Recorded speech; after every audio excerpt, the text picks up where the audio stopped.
मैं ਇੱਕ ਵਾਰੀ ਤਾਂ ਕੁਐਸਚਨ ਦੇਖ ਕੇ ਮੈਂ ਹੈਰਾਨ ਹੋ ਗਿਆ ਸੀਗਾ ਕਿ ਚਾਹੁੰਦੇ ਕੀ ਹੈ ਪੰਜਾਬ ਗਵਰਨਮੈਂਟ ਚਾਹੁੰਦੀ ਕੀ ਹੈ ਇਹੋ ਜਿਹੇ ਕੁਐਸਚਨਸ ਤੋਂ ਪਟਵਾਰੀ ਦੇ ਕੋਰਸ ਦੇ ਵਿੱਚ ਇੰਟਰੋਡਿਊਸ ਕਰਕੇ ਜਾਂ ਉੱਥੇ ਕੁਐਸਚਨ ਪੁੱਛ ਕੇ ਬੇਸਿਕਲੀ ਕਹਾਣੀ ਇਹ ਹੈ ਕਿ ਆਪਾਂ ਟੀਵੀ ਤੇ ਰੋਜ਼ ਦੇਖਦੇ ਆ ਕਿ ਨਿਆਣਿਆਂ ਨੂੰ ਵੀ ਕੋਡਿੰਗ ਸਿਖਾ ਰਹੇ ਨੇ ਠੀਕ ਹੈ ਜੀ ਤਾਂ ਇਸ ਕਰਕੇ ਤੁਹਾਨੂੰ ਵੀ ਸਿਖਾਣੀ ਜ਼ਰੂਰੀ ਹੈ ਤਾਂ ਕਿ ਤੁਹਾਨੂੰ ਕੋਈ ਨਿਆਣਾ ਆ ਕੇ ਮਾਮਾ ਨਾ ਬਣਾ ਦੇ ਮੈਂ ਪਰਸਨਲੀ ਪਿਛਲੇ 20 ਸਾਲਾਂ ਤੋਂ ਐਜੂਕੇਸ਼ਨ ਦੇ ਵਿੱਚ ਹੈਗਾ ਮੈਂ ਬੀਟੈਕ ਦੇ ਬੱਚਿਆਂ ਨੂੰ MCA ਦੇ ਬੱਚਿਆਂ ਨੂੰ BCA ਦੇ ਬੱਚਿਆਂ ਨੂੰ ਪੜ੍ਹਾਉਂਦਾ ਆਇਆ ਹਾਂ ਮੈਂ ਉਹਨਾਂ ਨੂੰ ਸੌਫਟਵੇਅਰ ਲੈਂਗੁਏजेस ਸਿਖਾਈਆਂ ਮੈਂ ਉਹਨਾਂ ਨੂੰ ਬੇਸਿਕ ਕੰਪਿਊਟਿੰਗ ਦੇ ਫੰਡੇ ਸਿਖਾਏ ਠੀਕ ਹੈ ਸੋ ਮੇਰੇ ਕੋਲ ਜਿੰਨੀ ਨੌਲੇਜ ਹੈ ਮੈਂ ਤੁਹਾਡੇ ਨਾਲ ਜ਼ਰੂਰ ਸਾਰੀ ਦੀ ਸਾਰੀ ਸਾਂਝੀ ਕਰਾਂਗਾ ਲੇਕਿਨ ਉਸੇ ਲੈਵਲ ਤੱਕ ਦੀ ਜਿਹੜੀ ਤੁਹਾਨੂੰ ਰਿਕੁਆਇਰਡ ਹੈ ਜਿਹੜਾ ਕਿ ਤੁਹਾਡੇ ਬਾਕੀ ਪ੍ਰੈਪਰੇਸ਼ਨ ਦੇ ਵਿੱਚ ਵੀ ਤੁਹਾਨੂੰ ਹੈਲਪ ਕਰੇ ਉਹਨੂੰ ਖਰਾਬ ਨਾ ਕਰ ਦੇ ਨਮਸਕਾਰ ਸਤਿ ਸ੍ਰੀ ਅਕਾਲ ਆਦਾਬ CBL ਦੇ ਇਸ ਪੰਜਾਬ ਪਟਵਾਰੀ ਕੋਰਸ ਦੇ ਵਿੱਚ ਤੁਹਾਡਾ ਬਹੁਤ-ਬਹੁਤ ਸਵਾਗਤ ਹੈ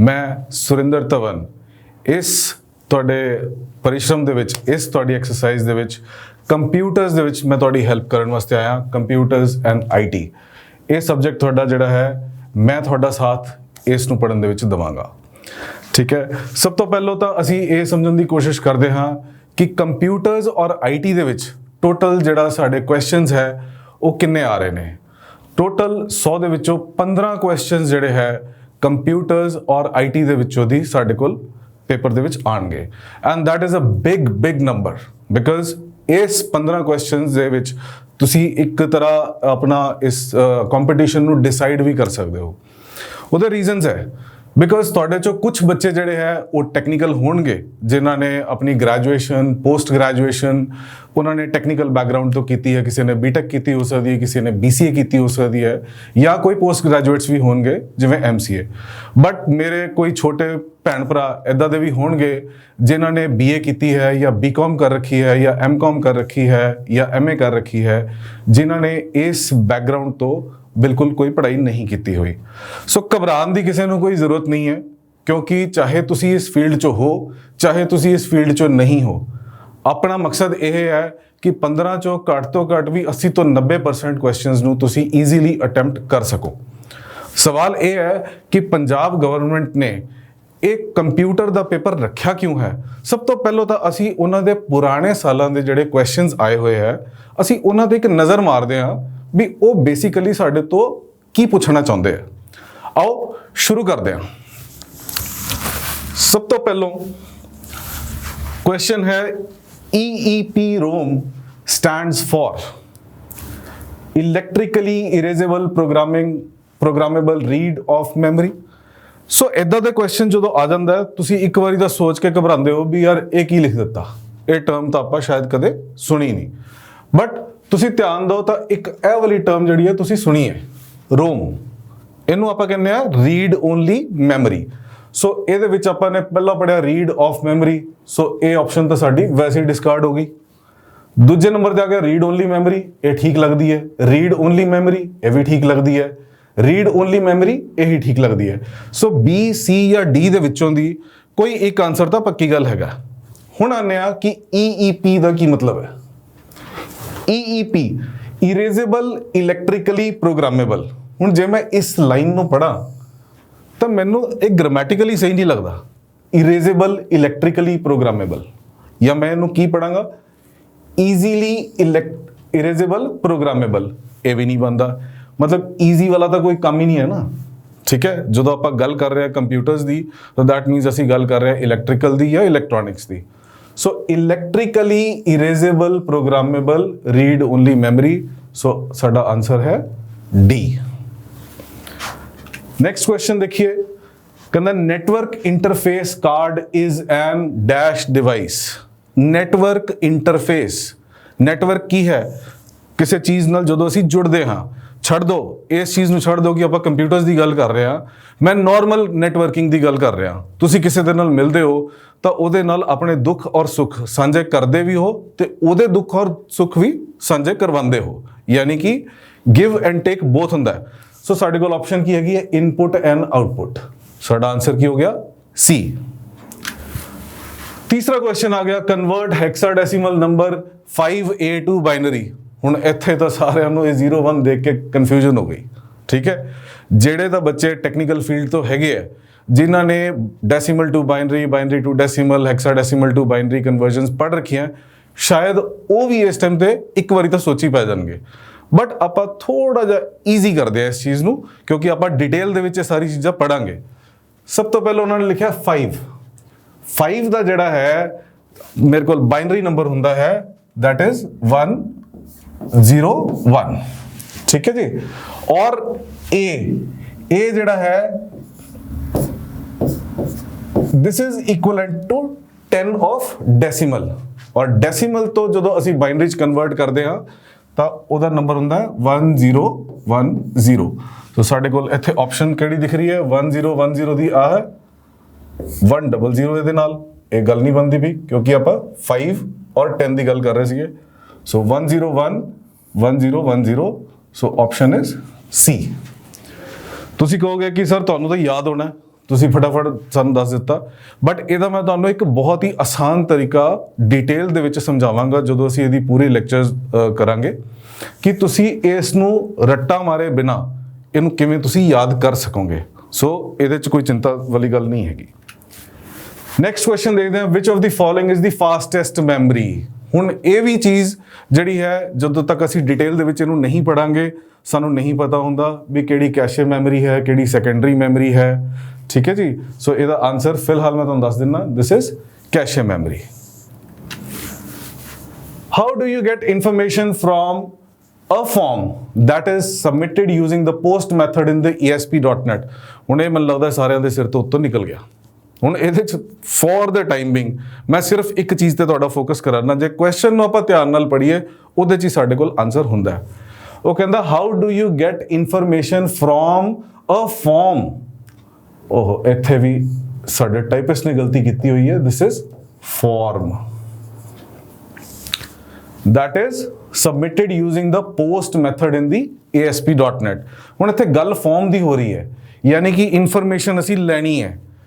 ਜਦੋਂ ਅਸੀਂ ਕੋਈ ਇਨਫੋਰਮੇਸ਼ਨ ਮੰਗਣੀ ਹੈ ਉਦੋਂ ਅਸੀਂ ਰਿਸਪੌਂਸ ਤਾਂ ਦੇ ਨਹੀਂ ਸਕਦੇ, ਰਿਸਪੌਂਸ ਤਾਂ ਦੋਨੋਂ ਕੈਂਸਲ ਹੋ ਗਏ।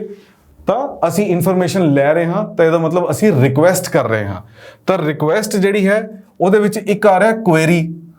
ਕੁਐਰੀ ਦਾ ਮਤਲਬ ਹੁੰਦਾ ਫਿਰ ਸਵਾਲ ਹੈ, ਲੇਕਿਨ ਅਸੀਂ ਕੋਈ ਕੁਐਸਚਨ ਤਾਂ ਨਹੀਂ ਪੁੱਛ ਰਹੇ, ਅਸੀਂ ਤਾਂ ਆਨਸਰ ਮੰਗ ਰਹੇ ਹਾਂ। ਸੋ ਇਸ ਕਰਕੇ ਮੇਰੇ ਕੋਲ ਆਨਸਰ ਠੀਕ ਬਣਦਾ ਹੈ request.form। ਅਸੀਂ ਇਸ ਚੀਜ਼ ਦੀ ਵੀ ਡਿਟੇਲ ਦੇ ਵਿੱਚ ਜਾਵਾਂਗੇ ਜਦੋਂ ਅਸੀਂ ASP.NET ਦੇ ਬਾਰੇ ਅਸੀਂ ਪੜ੍ਹਨਾ ਸ਼ੁਰੂ ਕਰਾਂਗੇ।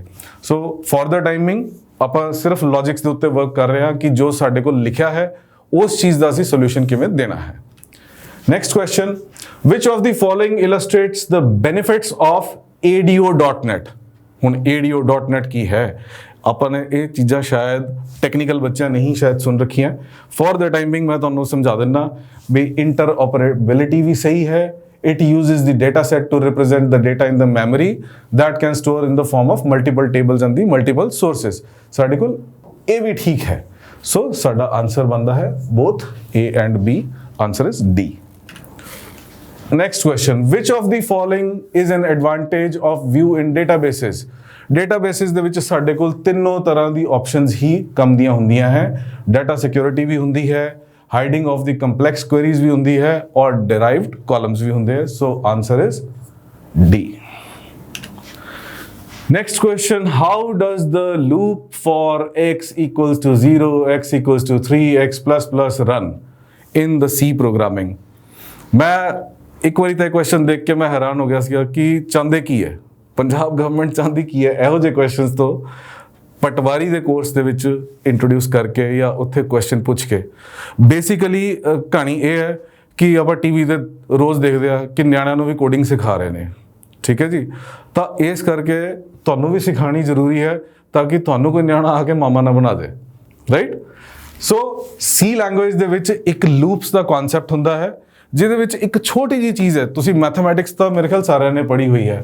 ਜੇ ਮੈਂ ਲਿਖਦਾ ਕਿ x equal to 0, x equals to 3 ਔਰ x plus plus, x plus plus ਦਾ ਮਤਲਬ ਹੈ x equals to x plus 1, ਯਾਨੀ ਕਿ ਮੈਂ x ਦਾ ਇੰਕਰੀਮੈਂਟ ਕਰ ਰਿਹਾ ਤੇ ਇੱਥੇ ਹੋ ਕੀ ਰਿਹਾ ਕਿ ਮੇਰੇ ਕੋਲ ਕੋਈ ਕੰਡੀਸ਼ਨ ਨਹੀਂ ਹੈ। ਸੋ ਇਹ ਕੀ ਕਰੇਗਾ, ਜੇ x ਦੀ ਵੈਲਿਊ 3 ਵੀ ਹੋ ਜਾਂਦੀ ਤਾਂ ਵੀ ਉਹਨੂੰ ਇੰਕਰੀਮੈਂਟ ਕਰੀ ਜਾਏਗਾ। So it will run for ever, ਕਿਉਂਕਿ ਇਹਨੂੰ ਰੋਕਣ ਵਾਲਾ ਕੋਈ ਨਹੀਂ ਹੈ। ਤੁਹਾਨੂੰ ਕਿਤੇ ਨਾ ਕਿਤੇ ਰੁਕਣ ਦੀ ਤਾਂ ਜ਼ਰੂਰਤ ਹੈ ਨਾ, ਤਾਂ ਇੱਥੇ ਰੋਕਣ ਵਾਲਾ ਕੋਈ ਨਹੀਂ ਸੀ, ਇਸ ਕਰਕੇ ਸਾਡੀ ਲੂਪ ਜਿਹੜੀ ਹੈ ਫੋਰਐਵਰ ਚੱਲਦੀ ਜਾਏਗੀ। ਜਦੋਂ ਅਸੀਂ ਡਿਟੇਲ ਦੇ ਵਿੱਚ ਇਹਨੂੰ ਪੜਾਂਗੇ ਤਾਂ ਇਹ ਤੁਹਾਨੂੰ ਬਹੁਤ ਹੀ ਆਸਾਨੀ ਦੇ ਨਾਲ ਮੈਂ ਸਮਝਾ ਦਾਂਗਾ ਵੀ ਆਪਾਂ ਇਸ ਤੇ ਸੋਲੂਸ਼ਨ ਕਿਵੇਂ ਕੱਢਨੇ ਆ। Next question is a computer virus is, ਹੁਣ ਇਹਨਾਂ ਚੋਂ ਤੁਸੀਂ ਪੜੋ, a software that saves the computer from being damage, क्या वो डैमेज होने तो बचाता है? नहीं।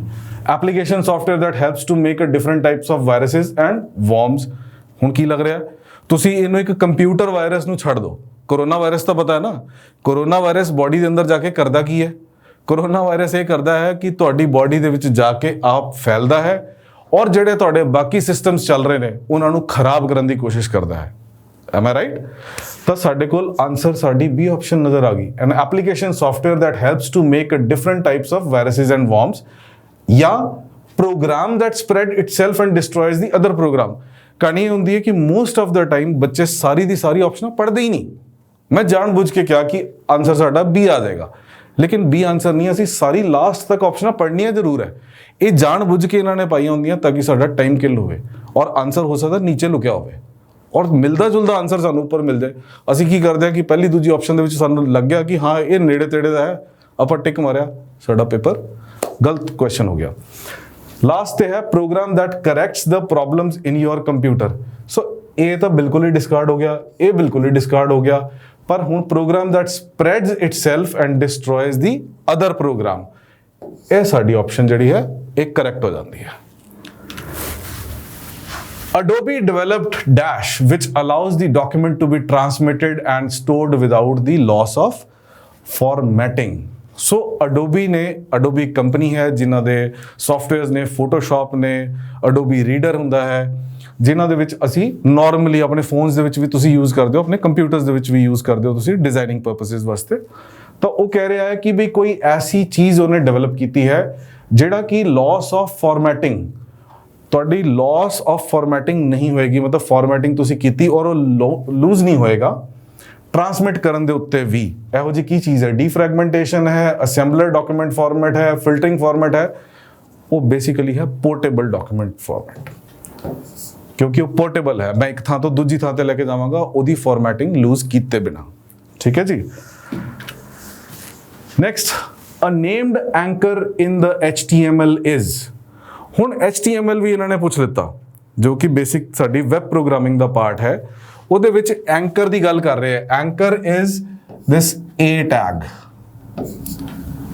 ਮੋਸਟਲੀ ਅਸੀਂ ਐਂਕਰ ਟੈਗ ਨੂੰ ਯੂਜ਼ ਕਰਦੇ ਹਾਂ ਕਿਤੇ ਕਲਿੱਕ ਕਰਕੇ ਕੁਝ ਨੈਕਸਟ ਚੀਜ਼ ਖੋਲਣ ਵਾਸਤੇ।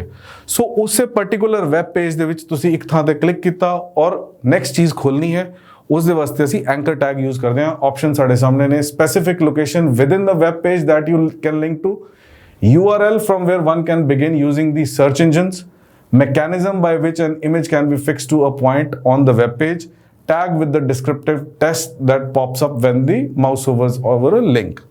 So ਇਹਨਾਂ ਸਾਰੀਆਂ ਆਪਸ਼ਨਸ ਦੇ ਵਿੱਚੋਂ ਦੀ ਇਹ ਆਪਸ਼ਨ ਤੁਹਾਡੀ ਕਰੈਕਟ ਹੈ।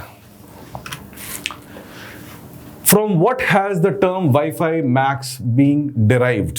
ਹੁਣ ਤੁਸੀਂ ਇਹ ਸਾਰੀਆਂ ਚੀਜ਼ਾਂ ਪੜ੍ਹ ਸਕਦੇ ਹੋ। World wide interoperability for microwave access, interconnection for microwave access, interchangeability for microwave access and interconnection for multiple access.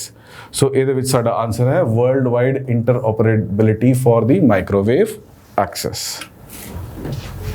In HTTPS, the S stands for, ਤੁਸੀਂ ਪਤਾ ਨਹੀਂ ਗੌਰ ਕੀਤਾ ਹੈ ਕਿ ਕਦੇ ਨਹੀਂ ਕੀਤਾ, ਅਸੀਂ ਕੋਈ ਵੀ ਵੈਬਸਾਈਟ ਖੋਲਦੇ ਹਾਂ ਉੱਥੇ ਅਸੀਂ www.chetanbharat.com खोलती है।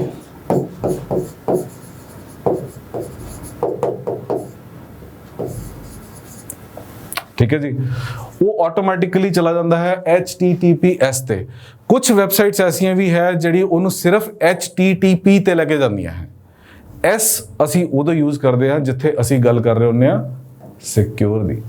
ਅਸੀਂ ਸਿੰਪਲ ਜਾਂ ਸਟੈਂਡਰਡ ਜਾਂ ਸਮਾਰਟ ਦੇ ਕੇ ਕੀ ਕਰਾਂਗੇ, ਸਾਨੂੰ ਸਿਕਿਉਰਿਟੀ ਤੋਂ ਮਤਲਬ ਹੈ ਕਿ ਅਸੀਂ ਕਿਸੇ ਵੈਬਸਾਈਟ ਦੇ ਉੱਤੇ ਜਾਈਏ, ਜੇ ਉੱਥੇ ਪੇਮੈਂਟ ਲਿੰਕ ਹੋ ਰਹੀ ਹੈ ਜਾਂ ਉੱਥੇ ਕੋਈ ਸਾਡੀ ਬੈਂਕਿੰਗ ਟ੍ਰਾਂਜੈਕਸ਼ਨ ਹੋ ਰਹੀ ਹੈ, ਦੈਟ ਸ਼ੁੱਡ ਬੀ ਸਿਕਿਉਰ। उन्होंने अजकल उस चीज़ ਨੂੰ ग्रीन कलर ਦੇ ਵਿੱਚ ਵੀ ਸ਼ੋ ਕਰਨਾ ਸ਼ੁਰੂ ਕਰ ਦਿੱਤਾ। ਜਦੋਂ HTTPS ਲਿਖਿਆ ਹੁੰਦਾ ਉਹ ग्रीन कलर ਦੇ ਵਿੱਚ ਲਿਖਿਆ ਹੁੰਦਾ ਹੈ। ਸੋ ਜਿਹੜੀ ਵੈਬਸਾਈਟ ਦੇ ਉੱਤੇ ਤੁਸੀਂ ਕੋਈ ਟ੍ਰਾਂਜੈਕਸ਼ਨ ਕਰਨਾ ਚਾਹੁੰਦੇ ਹੋ, you should be sure of ਕਿ ਉਹ HTTPS ਹੋਏ। S means secure. Next question is, this type of software is designed for users who wants to customize the programs they use. ਹੁਣ ਕੋਈ ਵੀ ਯੂਜ਼ਰਸ ਹੈ ਉਹ ਇੱਕ ਐਸੇ ਸੌਫਟਵੇਅਰ ਨੂੰ ਜਿਹਦੇ ਵਿੱਚ ਉਹ ਚੇਂਜਸ ਕਰ ਸਕਣ, ਉਹਦੇ ਵਿੱਚ ਕੁਝ ਮੋਡੀਫਿਕੇਸ਼ਨਸ ਕਰ ਸਕਣ, ਆਪਣਾ ਦਿਮਾਗ ਵੀ ਲਗਾ ਸਕਣ, ਇਹੋ ਜਿਹੇ ਸੌਫਟਵੇਅਰ ਹੁੰਦੇ ਸਾਡੇ ਓਪਨ ਸੋਰਸ ਸੌਫਟਵੇਅਰਸ, ਜਿਨ੍ਹਾਂ ਦੇ ਵਿੱਚ ਇੱਕ ਬੇਸਿਕ ਆਈਡੀਆ ਭਰਿਆ ਜਾਂਦਾ ਹੈ ਲੇਕਿਨ ਛੱਡ ਦਿੱਤਾ ਜਾਂਦਾ ਹੈ ਪ੍ਰੋਗਰਾਮਰਸ ਦੇ ਵਾਸਤੇ ਕਿ ਤੁਸੀਂ ਇਸ ਚੀਜ਼ ਦੇ ਵਿੱਚ ਆਪਣਾ ਦਿਮਾਗ ਲਗਾ ਕੇ ਇਹਨੂੰ ਆਪਣੇ ਅਕੋਰਡਿੰਗਲੀ ਮੋਡੀਫਾਈ ਕਰ ਸਕੋ।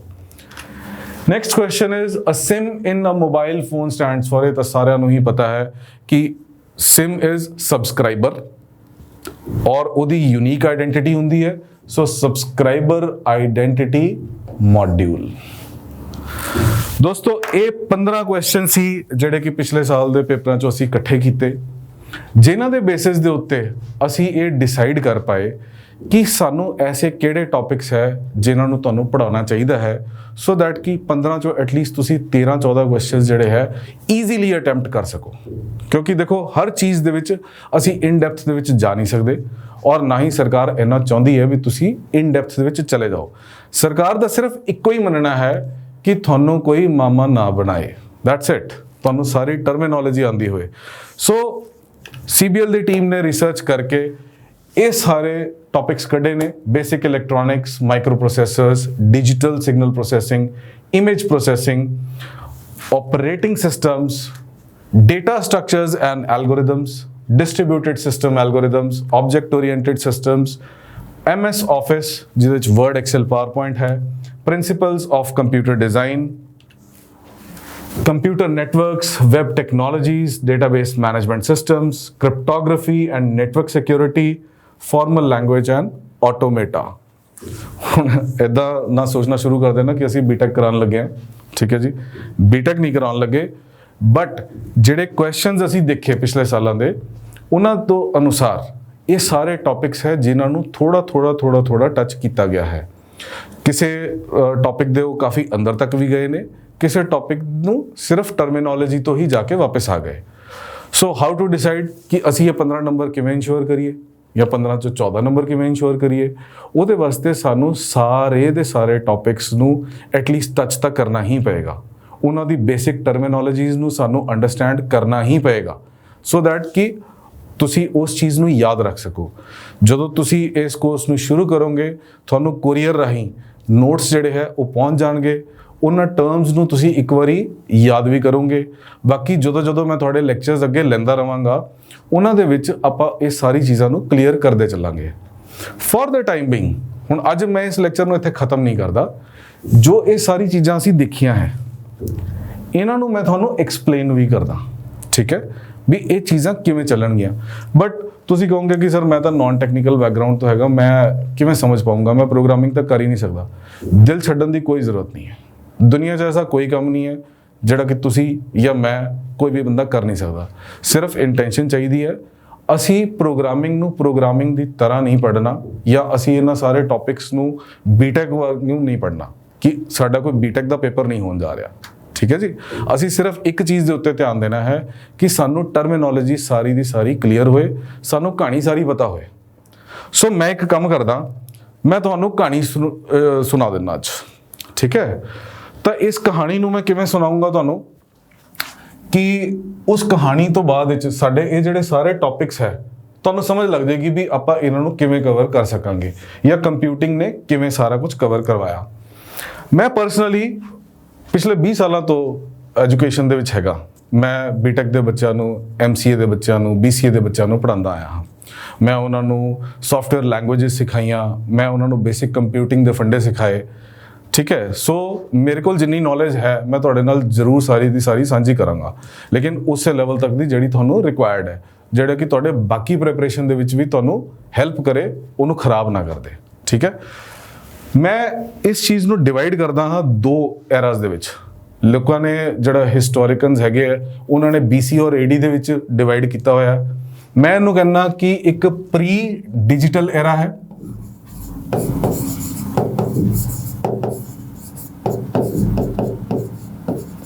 और एक है पोस्ट डिजिटल एरा।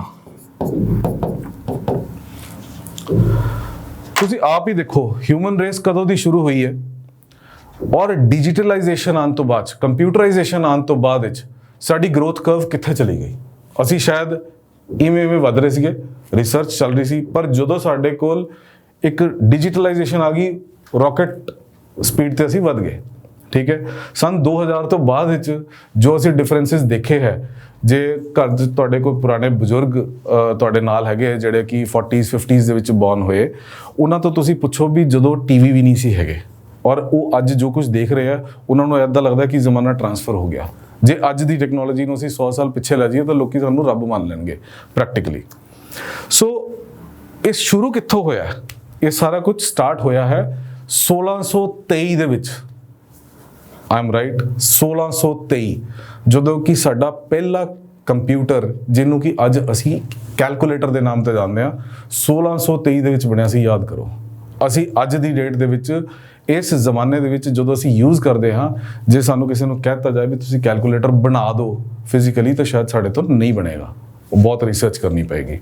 1623 ਦੇ ਵਿੱਚ ਕੁਝ ਲੋਕਾਂ ਨੇ ਇਕੱਠੇ ਹੋ ਕੇ ਸੋਚਿਆ ਔਰ ਉਹਨਾਂ ਨੇ ਪਹਿਲਾ ਕੰਪਿਊਟਰ ਬਣਾਇਆ ਜਿਹਨੂੰ ਉਹਨਾਂ ਨੇ ਕੈਲਕੂਲੇਟਰ ਦਾ ਨਾਮ ਦਿੱਤਾ।